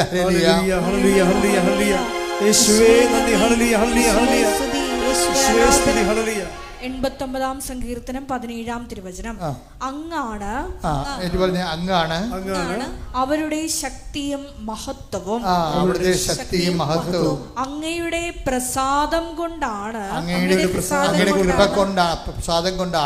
ഞങ്ങളുടെ കൊമ്പ് ഉയർന്നു നിൽക്കുന്നത്. കൊമ്പ് ഉയർത്തുന്നത് എങ്ങനെയാണ്? പവർ ഉണ്ടാക്കണത് എങ്ങനെയാണ്? അങ്ങയുടെ പ്രസാദം കൊണ്ടാണ്. Not blessing. അതാണ് വിഷയം. അത് എപ്പോഴും നമ്മൾ ഉടമ്പടിക്കാർ ശ്രദ്ധിക്കണം. അങ്ങയുടെ എന്ന് പറഞ്ഞ സങ്കീർത്തനം 89:17 അങ്ങയുടെ പ്രസാദം കൊണ്ടാണ്, അങ്ങയുടെ കൃപ കൊണ്ടാണ് ഞങ്ങളുടെ ശക്തി ഉയർന്നു നിൽക്കുന്നത്. അപ്പൊ ശക്തിപ്പെടണമെങ്കിൽ നമുക്ക് എന്ത് വേണം? നമുക്ക് ഉപരി ശക്തി ധരിക്കണമെങ്കിൽ എന്ത് വേണം? കൃപ വേണം. കൃപയ്ക്ക് നമ്മൾ എന്താ ചെയ്യണത്? ഇവിടെ അവൻ പറയണത് പോലെ നമ്മൾ ചെയ്യും. അപ്പം അതിൻ്റെ ഉദ്ദേശം എന്താണ്? അനുഗ്രഹമല്ല, ബ്ലെസ്സിങ്സ് അല്ല. ബ്ലെസ്സിങ്സ് എന്ന് പറയുന്നത് ഇഫക്റ്റാണ്. എന്ത് സംഭവിക്കാം? 6 കാര്യങ്ങളല്ല, ചിലപ്പോൾ 600 കാര്യം സംഭവിക്കും. മനസ്സിലായില്ലേ? 6 കാര്യങ്ങളല്ല, ചിലപ്പോൾ അത് അടിസ്ഥാനപരമായിട്ട് ഇട്ടിരിക്കുന്നതാണ്. 600 കാര്യങ്ങൾ സംഭവിക്കും. എന്താ കാര്യം? അത് ഓഫറിങ്ങിൽ ദൈവത്തിൻ്റെ വാഗ്ദാനത്തിലുള്ളതാണ്. ഞാൻ എൻ്റെ പിതാവിൻ്റെ അടുക്കിലേക്ക് പോകുന്നതുകൊണ്ട് വലിയ കാര്യങ്ങൾ നിങ്ങൾ കാണും, ചെയ്യുമെന്ന് പറയണം എൻ്റെ കാര്യം. അപ്പം ഈ അനുഗ്രഹങ്ങൾക്ക് അറുതിയില്ല ശരിക്കും. ഇപ്പം തന്നെ അത് ഏത് അവസ്ഥയിലും നമുക്ക് ആർജിക്കാൻ പറ്റും. നമുക്ക് ഈ മിനിമം ബന്ധം ഉണ്ടായാൽ മതി. ഏത് അനുഗ്രഹവും ഏത് അവസ്ഥയിലും നമുക്ക് ആർജിക്കാം. എന്താണ്? ഈ ബന്ധം ഉണ്ടായാൽ മതി. ഇപ്പം അയാൾ കണ്ണ് കാണാൻ, അപ്പനും മകനും കണ്ണ് കാണാൻ പാടില്ല. ആർക്കൊക്കെയാണ്? സുധീർ കുമാറിനും മകൻ ദിനദേവിനും കണ്ണ് കാണാൻ പാടില്ല. അവൻ പറഞ്ഞത് എന്താണ്? അവർക്ക് പബ്ലിക് കമ്പ്യൂട്ടർ എഞ്ചിനീയറിംഗ് പഠിക്കണം. അങ്ങനെ അവർ കൊണ്ടുപോയി. അപ്പോൾ അവർ പറഞ്ഞു അഡ്മിഷൻ കണ്ണ് കാണാൻ പാടാത്തവർക്ക് അഡ്മിഷൻ തരുന്നതെന്ന് പറഞ്ഞു. സ്വാഭാവികമാണ്. അപ്പോൾ അവന് ഭയങ്കര സങ്കടമായി. അപ്പൻ എന്തോ ജോലിക്ക് പോകുന്നുണ്ട്, അന്ധനാണെങ്കിലും ജോലിക്ക് പോകുന്നുണ്ട്. 100% അന്ധനാണേ. അയാൾക്ക് പറ്റുന്ന ജോലിക്ക് അയാൾ പോകുന്നുണ്ട്. പോയിട്ട് ഒരു മകനിങ്ങനെ ദുഃഖം പിടിച്ചിരിക്കുകയാണ്. അവൻ്റെ സ്വരം കേൾക്കണില്ല അപ്പന്. അപ്പം എന്നാ പറ്റി? നീ ഇല്ല ഇവിടെ? ഉണ്ടപ്പാ, അവർ അഡ്മിഷൻ തരികയില്ലെന്ന് പറഞ്ഞെന്ന് പറയും. അപ്പോഴീ ഉടനെ അപ്പം പറയും, അത് മാതാവല്ലേ പറയണ്ട, അവരാണോ പറയേണ്ടതെന്ന് ചോദിക്കും. ഇതൊക്കെയാണ് പ്രശ്നം. ഇതൊക്കെ പ്രശ്നം തന്നെയാണ്. പെട്ടെന്ന് തന്നെ റെസ്പോൺസ് കണ്ടില്ലേ? അവർ അഡ്മിഷൻ തരികയെന്ന് ആരാ പറയേണ്ടത്? അവരല്ലല്ലോ പറയേണ്ടത്. ഞാൻ ഉടമ്പടി എടുത്തിട്ടുണ്ട്, അത് മാതാവല്ലേ പറയേണ്ടത്. വൈകുന്നേരം അപ്പോൾ ഈ മനുഷ്യന് ഒറ്റക്കിരുന്ന് ജവമാലയല്ലേ അക്രൈസനാണെന്ന് പറയണം കേട്ടോ. അതാണ് വിഷയം. ഓരോ ആൾക്കാർ കയറി പോണ പോക്ക് കണ്ടില്ലേ? ഇതെങ്ങോട്ടാണ് പോകണമെന്ന് അറിയത്തില്ലേ? അവർ സത്യസന്ധമായിട്ടും ആത്മാർത്ഥമായിട്ട് ഉടമ്പടിയിലേക്ക് വരണതേ. അവർ ചെയ്യണ കണ്ണും പൂട്ട് ചെയ്യണം. അത് മാതാവല്ലേ പറയേണ്ടത്, അവരാണോ പറയേണ്ടതെന്ന്. കാരണം ഞാൻ ഉടമ്പടിത്തിരിക്കുന്നത് അവരുമായിട്ടല്ല, അമ്മയുമായിട്ടാണ്. അമ്മ പറയട്ടെ. അമ്മ ഇവൻ കൊന്തയിൽ കഴിയുമ്പോൾ പറയുമ്പോൾ അതിന് ചട്ട ഉണ്ടാകാൻ തിരക്കാൻ പറയാൻ പറഞ്ഞ്. പരിശുദ്ധാത്മാവിലല്ല അമ്മ നിറഞ്ഞു നിൽക്കുന്നത്. അപ്പം പരിശുദ്ധാത്മാവിനെ കൊടുത്തിട്ട് അമ്മ പറയും, അവന് ബോധം കൊടുത്തു. അതിന് ഏത് ചട്ടം വഴിയാണ് എൻ്റെ മകന് അഡ്മിഷൻ കൊടുക്കാത്തതെന്ന് അവരോട് ചോദിക്കാൻ പറഞ്ഞു. ഇവൻ രാവിലെ പോയിട്ട് അപ്പം പോയിട്ട് നേരെ പ്രിൻസിപ്പൾ സാറേ ഏത് ചട്ടം വഴിയാണ് എൻ്റെ മകന് അഡ്മിഷൻ തരത്തില്ലെന്ന് നിങ്ങൾ പറയണത്? ആ ചട്ടം ഏതാണെന്ന് എന്നോട് പറയണമെന്ന് പറഞ്ഞു. അവർ പബ്ബ അടിക്കും. ചട്ടമൊന്നും ഇല്ല. അഡ്മിഷൻ കൊടുക്കും ഉടനെ. ആ മകന് ഉടനെ അഡ്മിഷൻ എഴുതി കൊടുക്കും. സംഗതി ഒരു വിഷയം ദൈവ പൈതൽ സോൾവ് ചെയ്യുന്ന രീതി കണ്ടില്ലേ? ഞാൻ എന്താ നിങ്ങളോട് പറഞ്ഞത്? ഞാൻ നിനക്ക് മുമ്പേ എൻ്റെ ദൂതനെ അയക്കുമെന്ന് അതിനർത്ഥം എന്താ? നമ്മൾ മുന്നോട്ടേ പോകത്തുള്ളൂ, പുറകോട്ട് പോകത്തില്ലെന്നാണ്. എന്താ നമ്മൾ പറയണത്? ഞാൻ നിനക്ക് മുമ്പേ എൻ്റെ ദൂതനെ അയക്കുമെന്ന് പറഞ്ഞാൽ എൻ്റെ അർത്ഥം എന്താണ്? നമ്മൾ മുമ്പോട്ടേ പോകത്തുള്ളൂ, പുറകോട്ട് പോകത്തില്ല. എന്താ കാര്യം? നമ്മൾ മുമ്പോട്ടേ പോകാവൂ, പുറകോട്ട് പോകരുത് എന്ന് പറയുന്നതിന് പകരം ദൈവം പറഞ്ഞത് എന്താണ്? ഞാൻ നിനക്ക് മുമ്പേ എൻ്റെ ദൂതനെ അയക്കും എന്ന് പറഞ്ഞേ. ഞാൻ നിനക്ക് മുമ്പേ എൻ്റെ ദൂതനെ അയക്കും. അപ്പം നമ്മൾ മുമ്പോട്ടേ പോകത്തുള്ളൂ, പുറകോട്ട് പോകത്തില്ല. നമ്മൾ മുമ്പോട്ടേ പോകാവൂ എന്ന് പറയാൻ വേണ്ടിയാണ് കർത്താവിൻ്റെ വചനം പറയണത്. ഞാൻ നിനക്ക് മുമ്പേ എൻ്റെ ദൂതനെ അയക്കും. കൈയടിച്ച് ശ്രുതിക്കട്ടെ. ഹല്ലേലൂയ, ഹല്ലേലൂയ, മഹത്വം, മഹത്വം, ആരാധന, ആരാധന. ഹല്ലേലൂയ, ഹല്ലേലൂയ, ഹല്ലേലൂയ. കൃപയാലെ കൃപയാലെ കൃപയാലെ കൃപയാലെ കൃപയാലെ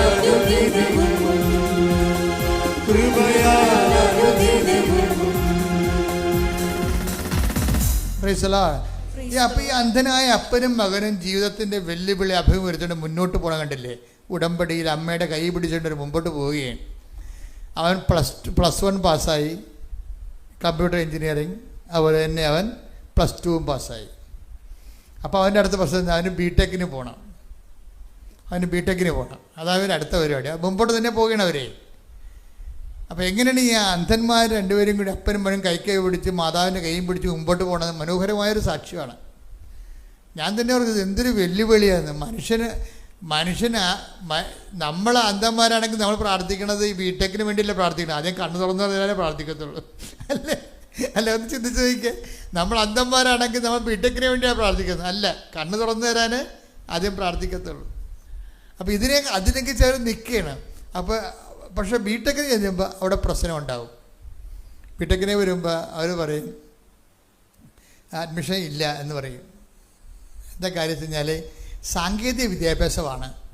സാങ്കേതിക വിദ്യാഭ്യാസത്തിന് 40% വൈകല്യമേ പാടുള്ളൂ.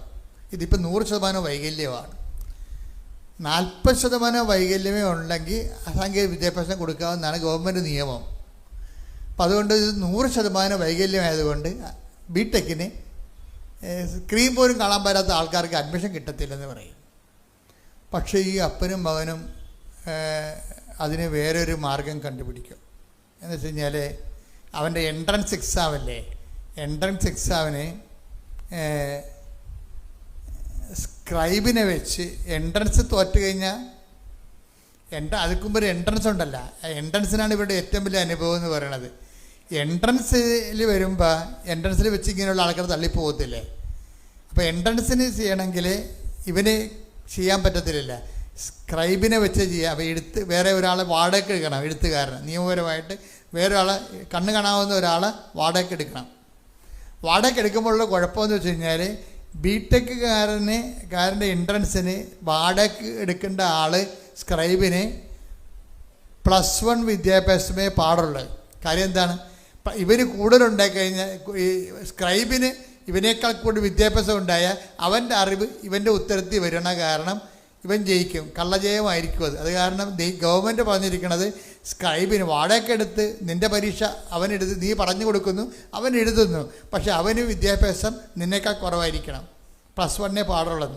അപ്പോൾ +1 ഒരു വിദ്യാർത്ഥിയെ കണ്ടുപിടിക്കും. നോക്കിയേ, ജീവിതം കുറച്ച് പരിഷ്കമാണെങ്കിലും അമ്മയോട് കൂടി ഇവർ മുന്നേറിക്കുകയാണ്. അമ്മയോട് കൂടി മുന്നോട്ട് പോകണ പോക്കുകയാണ്. നല്ല രസമാണ്. എന്നിട്ട് ഇവർ സ്ക്രൈബിനെ കണ്ടുപിടിക്കും.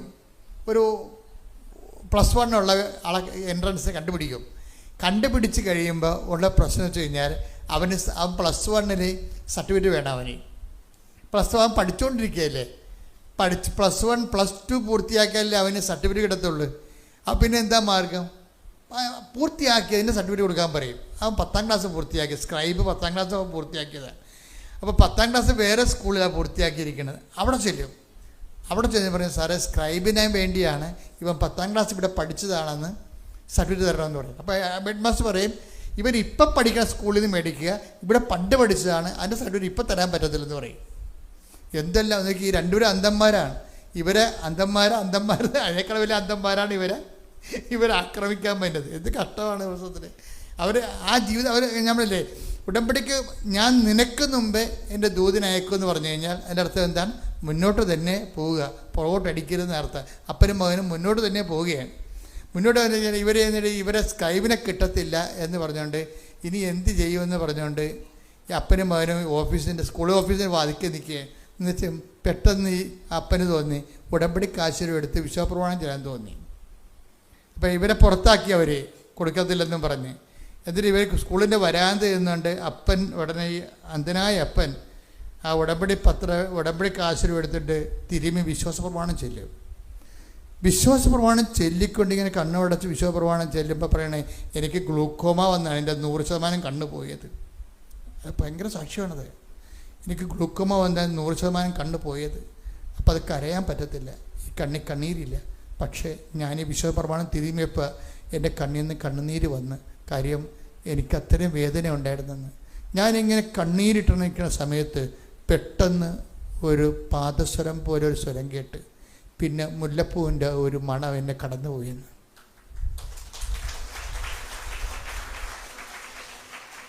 അങ്ങനെ പോയി ഞാനിങ്ങനെ പ്രാർത്ഥിച്ചു നിൽക്കുകയാണ്. 5 മിനിറ്റ് കഴിഞ്ഞപ്പോൾ ഈ പാദസ്വരവും അന്ധനല്ലേ, ഈ പാദസ്വരവും മുല്ലപ്പൂവിൻ്റെ മണവും തിരിച്ചു വന്നു.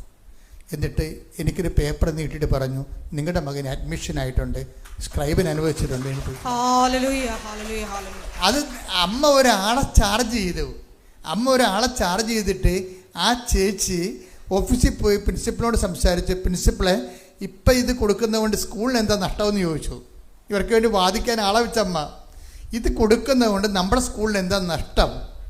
അവനിത് പരീക്ഷ 2 അന്ധനായ വിദ്യാർത്ഥിക്ക് പരീക്ഷ എഴുതാനല്ലേ, അത് കൊടുക്കുന്നുണ്ട് നമ്മുടെ സ്കൂളിന് വല്ല നഷ്ടം ഉണ്ടാകുന്നത്.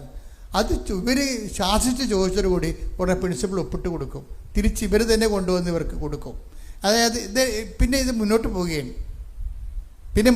എൻ്റെ വിഷയം എന്ന് പറയുന്നത്, ഇവർ പോകുന്ന സഞ്ചാരങ്ങളിൽ പ്രസൻസ്, അമ്മ ഒരു ചേച്ചിയാണ് വന്നത്, പക്ഷേ അത് അമ്മയാണെന്ന് അറിയിക്കാൻ വേണ്ടിയാണ് ഈ സുഗന്ധം വരണത്. പ്രസൻസ്, ഞാൻ പറഞ്ഞില്ലേ, പ്രസൻസ് എപ്പോഴും ഭയങ്കര സീരിയസ് ആണ്. നമ്മൾ സീരിയസ് ആണെങ്കിൽ ദൈവം 3 ഇരട്ടി സീരിയസ് ആയിരിക്കും. ഞാൻ അതാണ് പഠിച്ചത് ഉടമ്പടിയിൽ നിന്ന്. നമ്മൾ സീരിയസ് ആണെങ്കിൽ ദൈവം 3 ഇരട്ടി സീരിയസ് ആയിരിക്കും. ദൈവം ആഗ്രഹിക്കണം എന്താണെന്നറിയാമോ? നമ്മളൊന്ന് സീരിയസ് ആകാൻ വേണ്ടിയാണ്, ആത്മാർത്ഥമാകാൻ വേണ്ടി. ദൈവത്തിന് നമ്മളെ അനുഗ്രഹിക്കണമെന്നുണ്ട്, പക്ഷെ അനുഗ്രഹിക്കാൻ പറ്റിയ ആത്മാർത്ഥത നമ്മുടെ കയ്യിലില്ല. അതാണ് ഒരു പ്രശ്നം. അത് നിങ്ങളൊന്ന് ചിന്തിക്കണേ. കാര്യം ഈ മനുഷ്യനോട് അലക്സസ്റ്റിൻ ചോദിച്ചു, ഈ കണ്ണും വെച്ചുകൊണ്ട് എന്ത് പ്രേക്ഷിത പ്രവർത്തനമാണ് ചെയ്യണമെന്ന് ചോദിച്ചു. അപ്പോൾ അയാൾ പറഞ്ഞു, ഞാൻ 10 കെട്ട് പത്രം ഒരാളെയും വിളിച്ചുകൊണ്ട് പോയി കൊടുത്തെന്ന്. മനസ്സിലായ? അന്ധനായ മനുഷ്യനെ ഈ കണ്ണും വെച്ചുകൊണ്ട് എന്ത് പ്രേക്ഷിത പ്രവർത്തനം ചെയ്തതെന്ന് പറഞ്ഞപ്പോൾ അയാൾ തിരിച്ചു കൊടുത്ത ഉത്തരം എന്താ അറിയാമോ? ഞാൻ 10 കെട്ട് പത്രം പലപ്പോഴായിട്ട് കണ്ണ് കാണാവുന്ന ഒരാളുടെ കയ്യിൽ പിടിച്ചുകൊണ്ട് പോയിട്ട് ഓരോ ആൾക്കാർക്കും ഈ അന്ധൻ ഈ പത്രം കൊടുത്തുകൊണ്ടിരിക്കുകയാണ്. അപ്പം കണ്ണ് കാണാവുന്ന ആൾക്കാരുടെ പത്രം വീട്ടിൽ ഇരിക്കുകയാണ്. അതാണ് പ്രശ്നം.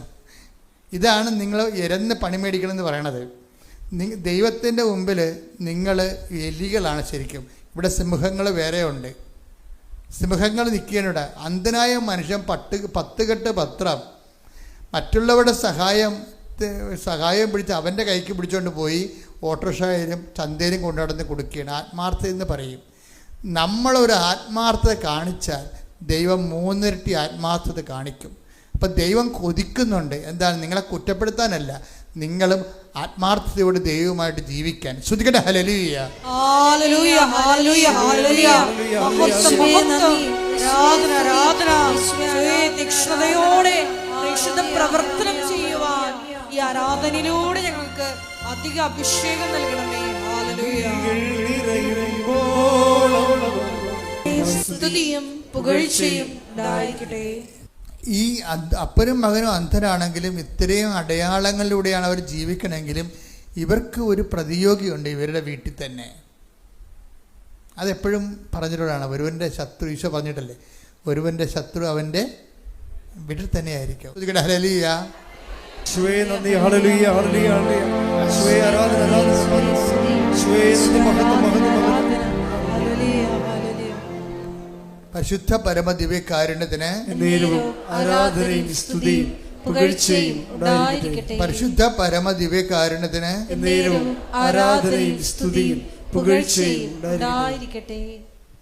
ഇയാളുടെ വൈഫ് ഇതിലൊന്നും വിശ്വസിക്കണില്ല. അത് ഇത്രയും അടയാളങ്ങളിലൂടെയാണ് അപ്പനും മകനും പോകണമെങ്കിലും ഇതിനെല്ലാം അവർ വെട്ടുപോത്തിനെ പോലെ വെട്ടു ഈ സംഭവം. ഇവരുടെ പ്രതിസന്ധി ഇവരുടെ വീടിനകത്ത് തന്നെയാണ്. ഇതിനെയും കൂടിയാണ് ഇയാൾ അതിജീവിക്കണമെന്ന് ഓർക്കണം. ഇതിനെയും കൂടിയാണ് ഇതിനെ അതിജീവിക്കേണ്ടത്. ഇപ്പം നമ്മൾ ഓർക്കും വൈഫിനെ കുറ്റപ്പെടുത്താൻ പറ്റത്തില്ല. കാര്യം നിൻ്റെ വിശ്വാസത്തിന് ആക്കം കൂട്ടാൻ വേണ്ടി ദൈവം വെച്ചിരിക്കുന്ന റെഗുലേറ്ററാണ് സംഭവം. നിൻ്റെ വിശ്വാസത്തിൻ്റെ ആക്കം അതെന്താ സംഭവിക്കണമെന്ന് വെച്ചാൽ, ഒരിക്കൽ ഇതുപോലെ ഇവന് അഡ്മിഷനൊക്കെ കിട്ടിയെങ്കിലും പെട്ടെന്ന് ഈ മകൻ അപ്പനോട് ഇവൻ്റെ സ്വരം കേൾക്കണില്ല. അപ്പൻ അപ്പോൾ 2 ദിവസമായിട്ട് ഇവൻ്റെ സ്വരം അധികം കേൾക്കണില്ല. കാര്യം എന്ന് വെച്ചാൽ ഇവൻ്റെ തൊണ്ടയിലൊരു മുഴ വന്ന് നോക്കിയോ. പാവത്തങ്ങൾ ഓരോ കടനം കഴിയുമ്പോൾ വേറെ അടുത്ത സാധനം വരികയും തൊണ്ടയിലൊരു മുഴ വന്ന കാരണം അപ്പനോട് മുഴയാണെന്ന് പറഞ്ഞാൽ അപ്പന് ഭയങ്കര സങ്കടമാകത്തില്ലേ. അപ്പനെ അറിയിക്കാതിരിക്കാൻ വേണ്ടി ഇവൻ അപ്പനോട് സംസാരിക്കണില്ല. ഇവന് സങ്കടമുണ്ട്, അപ്പനോട് സംസാരിക്കണില്ല. സംസാരിച്ച സംസാരത്തിൻ്റെ അകത്തൊക്കെ പെശകുണ്ട് ഈ മുഴ നിൽക്കണ കാരണം. അപ്പം അതുകൊണ്ട് അപ്പൻ അറിഞ്ഞ അപ്പൻ്റെ ഇരട്ടി വേദനയാകുന്നതുകൊണ്ട് അപ്പനെ വേദനിപ്പിക്കാതിരിക്കാൻ വേണ്ടി ഇവൻ കൺട്രോൾ ചെയ്തിങ്ങനെ ജീവിക്കുകയാണ്. പക്ഷെ അപ്പൻ പിടിച്ച് അമ്മനെ എന്ത് പറ്റിയടാന്ന് ചോദിച്ചു. അത് പറഞ്ഞ് എൻ്റെ തൊണ്ടയിലൊരു മുഴയാണ് അപ്പാന്ന് പറഞ്ഞു. അപ്പോഴുടനെ എൻ്റെ അമ്മയെന്ന് വിളിച്ച് അപ്പൻ ഇങ്ങനെ തടഞ്ഞ് നോക്കിയപ്പോൾ മുഴയുണ്ട്. അപ്പനുടനെ എന്ത് ചെയ്യുന്നറിയാമോ? അമ്മയാണല്ല ഉടമ്പടി ആദ്യത്തെ ഡോക്ടർ ആരാണ്? അമ്മയല്ലേ. അപ്പനുടനെ വിശ്വാസ പ്രമാണം ചൊല്ലി ഉടമ്പടി തൈലം എടുത്തിട്ട് ഇവരെ മുഴയിൽ കുരിശിടും. അപ്പം അമ്മ അവിടെ നിന്നുകൊണ്ട് കമൻ്റ് അടിക്കും, ഈ ആഭാസ നാടകം കൊണ്ട് പരിപാടി നടക്കത്തില്ല, കൊച്ചിനെ ആശുപത്രി കൊണ്ടുപോകാൻ പറയും. അമ്മ പറയണതാണ്. അവരിങ്ങനെ എരുതി നിൽക്കണേ. അപ്പം അപ്പനിങ്ങനെ കണ്ണ് കാണാതെ തൊണ്ട തപ്പിയെടുത്തിട്ട് ഉടമ്പടി തൈലം കൊണ്ട് വിശ്വാസ പ്രമാണം ചൊല്ലി കുരിശിടുമ്പോൾ അമ്മ അറിയിക്കുന്നുണ്ട് ഈ ആഭാസ നാടകം കൊണ്ടേ കാര്യം നടക്കുന്നത്, കൊച്ചിനെ ആശുപത്രി കൊണ്ടുപോകാൻ പറയും. ആശുപത്രി കൊണ്ടുപോയി എവിടെ ചെന്ന് എത്തുമെന്ന് അറിയാൻ പറ്റില്ല. അത് അപ്പനെ അറിയാം, ഇതെവിടെയും കണ്ടാൽ പോകണമെന്ന് നമുക്കറിയത്തില്ല. അത് കാരണം അത് ഒന്ന് അത്രയും സങ്കടപ്പെടാതെ കുരിശിട്ടിട്ട് പറയും നാളെ രാവിലെ ആകട്ടടി എന്ന് പറയും. നാളെ രാവിലെ ആകുമ്പോൾ കൊച്ചിന് മുഴ കാണത്തില്ല. അപ്പൻ തപ്പി നോക്കുമ്പോൾ മുഴയില്ല. മുഴ ഉണ്ടാ മകനെ? ഇല്ലപ്പാ, എല്ലാം അമ്മ കളഞ്ഞെന്ന് പറയും. എന്നിട്ട് പറയും അവളെ വേദനിപ്പിക്കാതിരിക്കാൻ പറയുമ്പോഴേ വൈഫിനോട് ചോദിക്കും. അതാണ് സംഭവം. അവിടെ ശത്രുതയില്ല. വൈഫിനെ വേദനിപ്പിക്കാതിരിക്കാൻ പറയും, എടി എങ്ങനെയാണ് ഇനി ഞാൻ എന്താണ് ഇവനെയും കൊണ്ട് ആശുപത്രിയിൽ പോയി എന്താണ് പറയേണ്ടത്? മുഴയില്ലല്ല. അപ്പം അവർ മിണ്ടത്തില്ല. എന്താ കാര്യം? അവർക്ക് മനസ്സിലായി അമ്മ ഇടപെട്ടെന്ന്. ഇതാണ് വിശ്വാസ ജീവിതം എന്ന് പറയണത്. നിങ്ങളിങ്ങനെ കൊണ്ടുപോകുമ്പോൾ ഓരോ പാഠം കഴിയുമ്പോൾ നിങ്ങൾ ബലം പ്രാപിച്ചിരിക്കും. അതാണ് നമ്മൾ സങ്കീർത്തനം 89:17 വായിച്ചത്. ഒന്ന് വായിച്ചേ, എന്നിട്ട് വായിച്ചേ. ശ്രുതികട്ടെ. ഹല്ലേലൂയ ഹല്ലേലൂയ ഹല്ലേലൂയ ഹല്ലേലൂയ. യേശുവേ ആരാധന ആരാധന ആരാധന ആരാധന. യേശുവേ നന്ദി മഹത്വം. ഹല്ലേലൂയ. അങ്ങയുടെ പ്രസാദം കൊണ്ടാണ് ഞങ്ങളുടെ കൊമ്പ് ഉയർന്നു നിൽക്കുന്നത്. അവർ ശക്തി പ്രാപിച്ചുകൊണ്ടിരിക്കുകയാണ്. ദൈവകൃപ കൊണ്ട് ശക്തി, അനുദിവിശ്വമാണ് ശക്തി. ഓരോ പ്രഭാതത്തിലും പുതിയ അഭിഷേകം. ഹല്ലേലൂയ ഹല്ലേലൂയ ഹല്ലേലൂയ ഹല്ലേലൂയ ഹല്ലേലൂയ ഹല്ലേലൂയ. യേശുവേ നന്ദി, യേശുവേ സ്തുതി. ഹല്ലേലൂയ ഹല്ലേലൂയ ഹല്ലേലൂയ ഹല്ലേലൂയ ഹല്ലേലൂയ. യേശുവേ ആരാധന ആരാധന ആരാധന. യേശുവേ നന്ദി മഹത്വം മഹത്വം മഹത്വം മഹത്വം. ഈ റിനി പറയണത് ഭയങ്കര രസമാണ്. റിനി ഇതുപോലെ, റിനി കളമശ്ശേരിയിലെ റിനിയുടെ സാക്ഷ്യം എന്ന് വെച്ച് കഴിഞ്ഞാൽ അവരാണ് പറഞ്ഞത്, കൃപാസനത്തിൻ്റെ ആധ്യാത്മിക അനുഭവങ്ങളെ കുറഞ്ഞ വാക്കിൽ ഞാൻ പറയാം, ഇതൊരു പാലമാണ് നിത്യതയിലേക്കുള്ള എന്ന് പറഞ്ഞ റിനി എന്താ അങ്ങനെ പറയാൻ കാര്യം. പിന്നെ റിനി പറഞ്ഞൊരു വാക്കുണ്ട്. ഇവിടെ വാക്കുകളെല്ലാം ഭയങ്കര ആഴമായ ധ്യാനങ്ങളുള്ള വാക്കുകളാണ്. പിന്നെ എന്താ പറഞ്ഞതെന്ന് വെച്ച് കഴിഞ്ഞാൽ, യുദ്ധത്തിന് കൃപാസന ഉടമ്പടി വസ്തുക്കളെ കുറിച്ചാണ് പറയണത്. അത് യുദ്ധത്തിന് പോണ പട്ടാളക്കാരുടെ ആയുധം പോലെയാണ് എനിക്ക് ഉടമ്പടി വസ്തുക്കളെന്ന്. യുദ്ധത്തിന് പോണ പട്ടാളക്കാരുടെ ആയുധം പോലെയാണ് ഉടമ്പടി വസ്തുക്കൾ.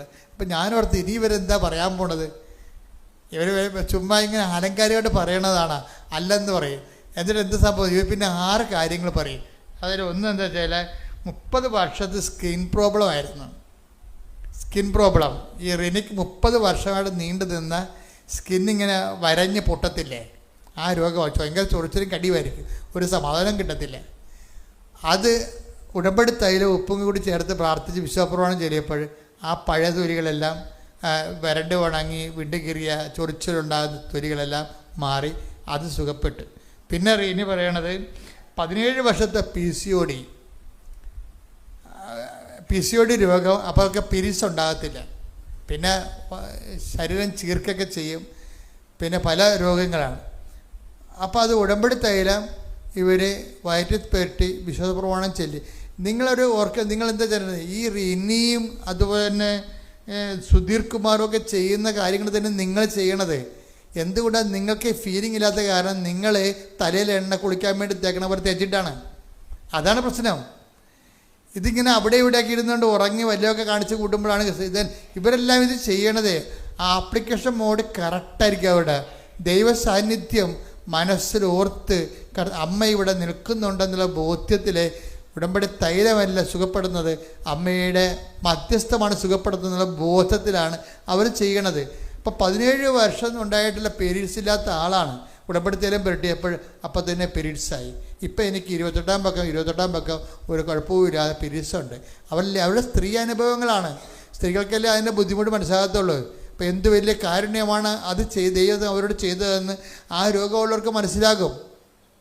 പിന്നെ അടുത്തവർ പറയുന്നത് 17 വർഷം എനിക്ക് അസിഡിറ്റി ആയിരുന്നു, ഒന്നും കഴിക്കാൻ പറ്റത്തില്ല.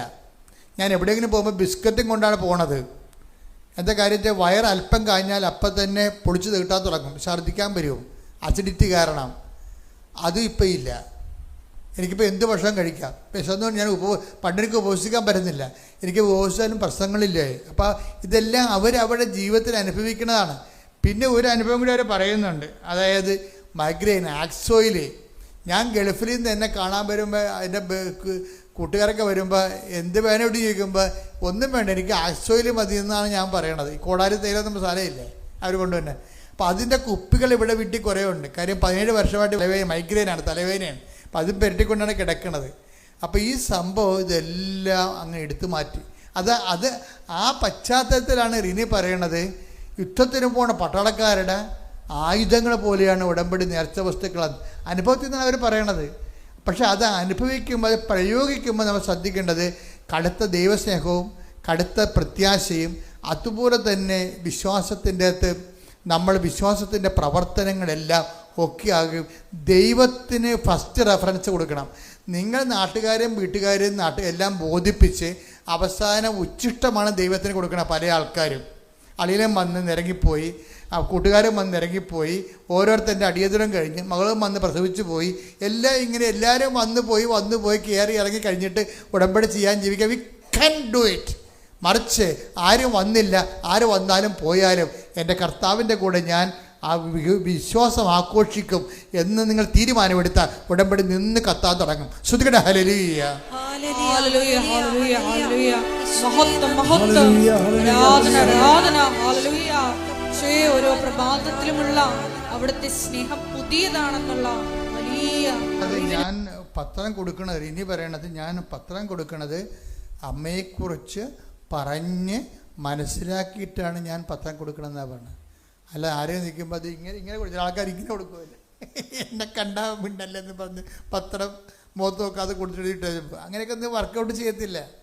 നിങ്ങൾ ഒരു പത്രമെങ്കിലും അങ്ങനെ കൊടുത്താൽ 9 ബാക്കിയുള്ള പത്രങ്ങളെല്ലാം കൊടുക്കാത്ത പോലെയാവും.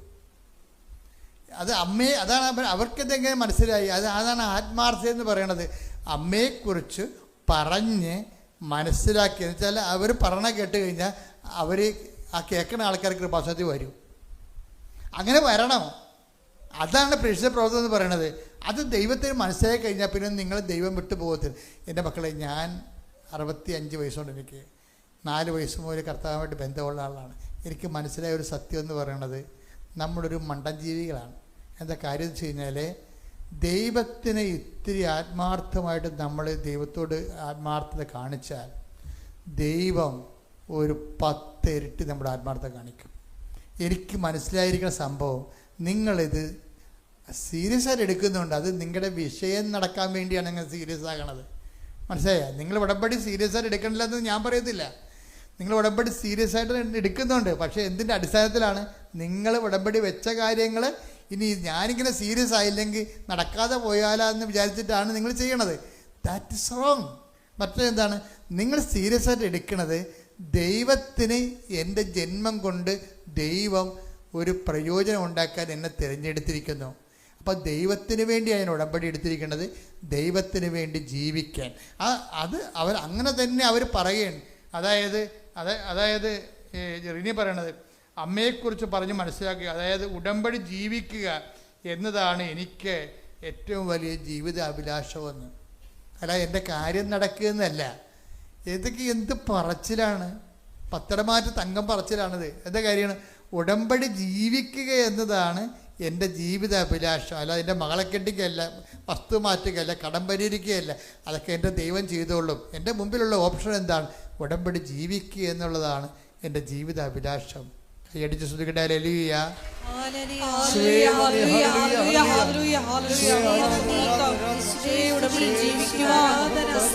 ജീവിക്കുക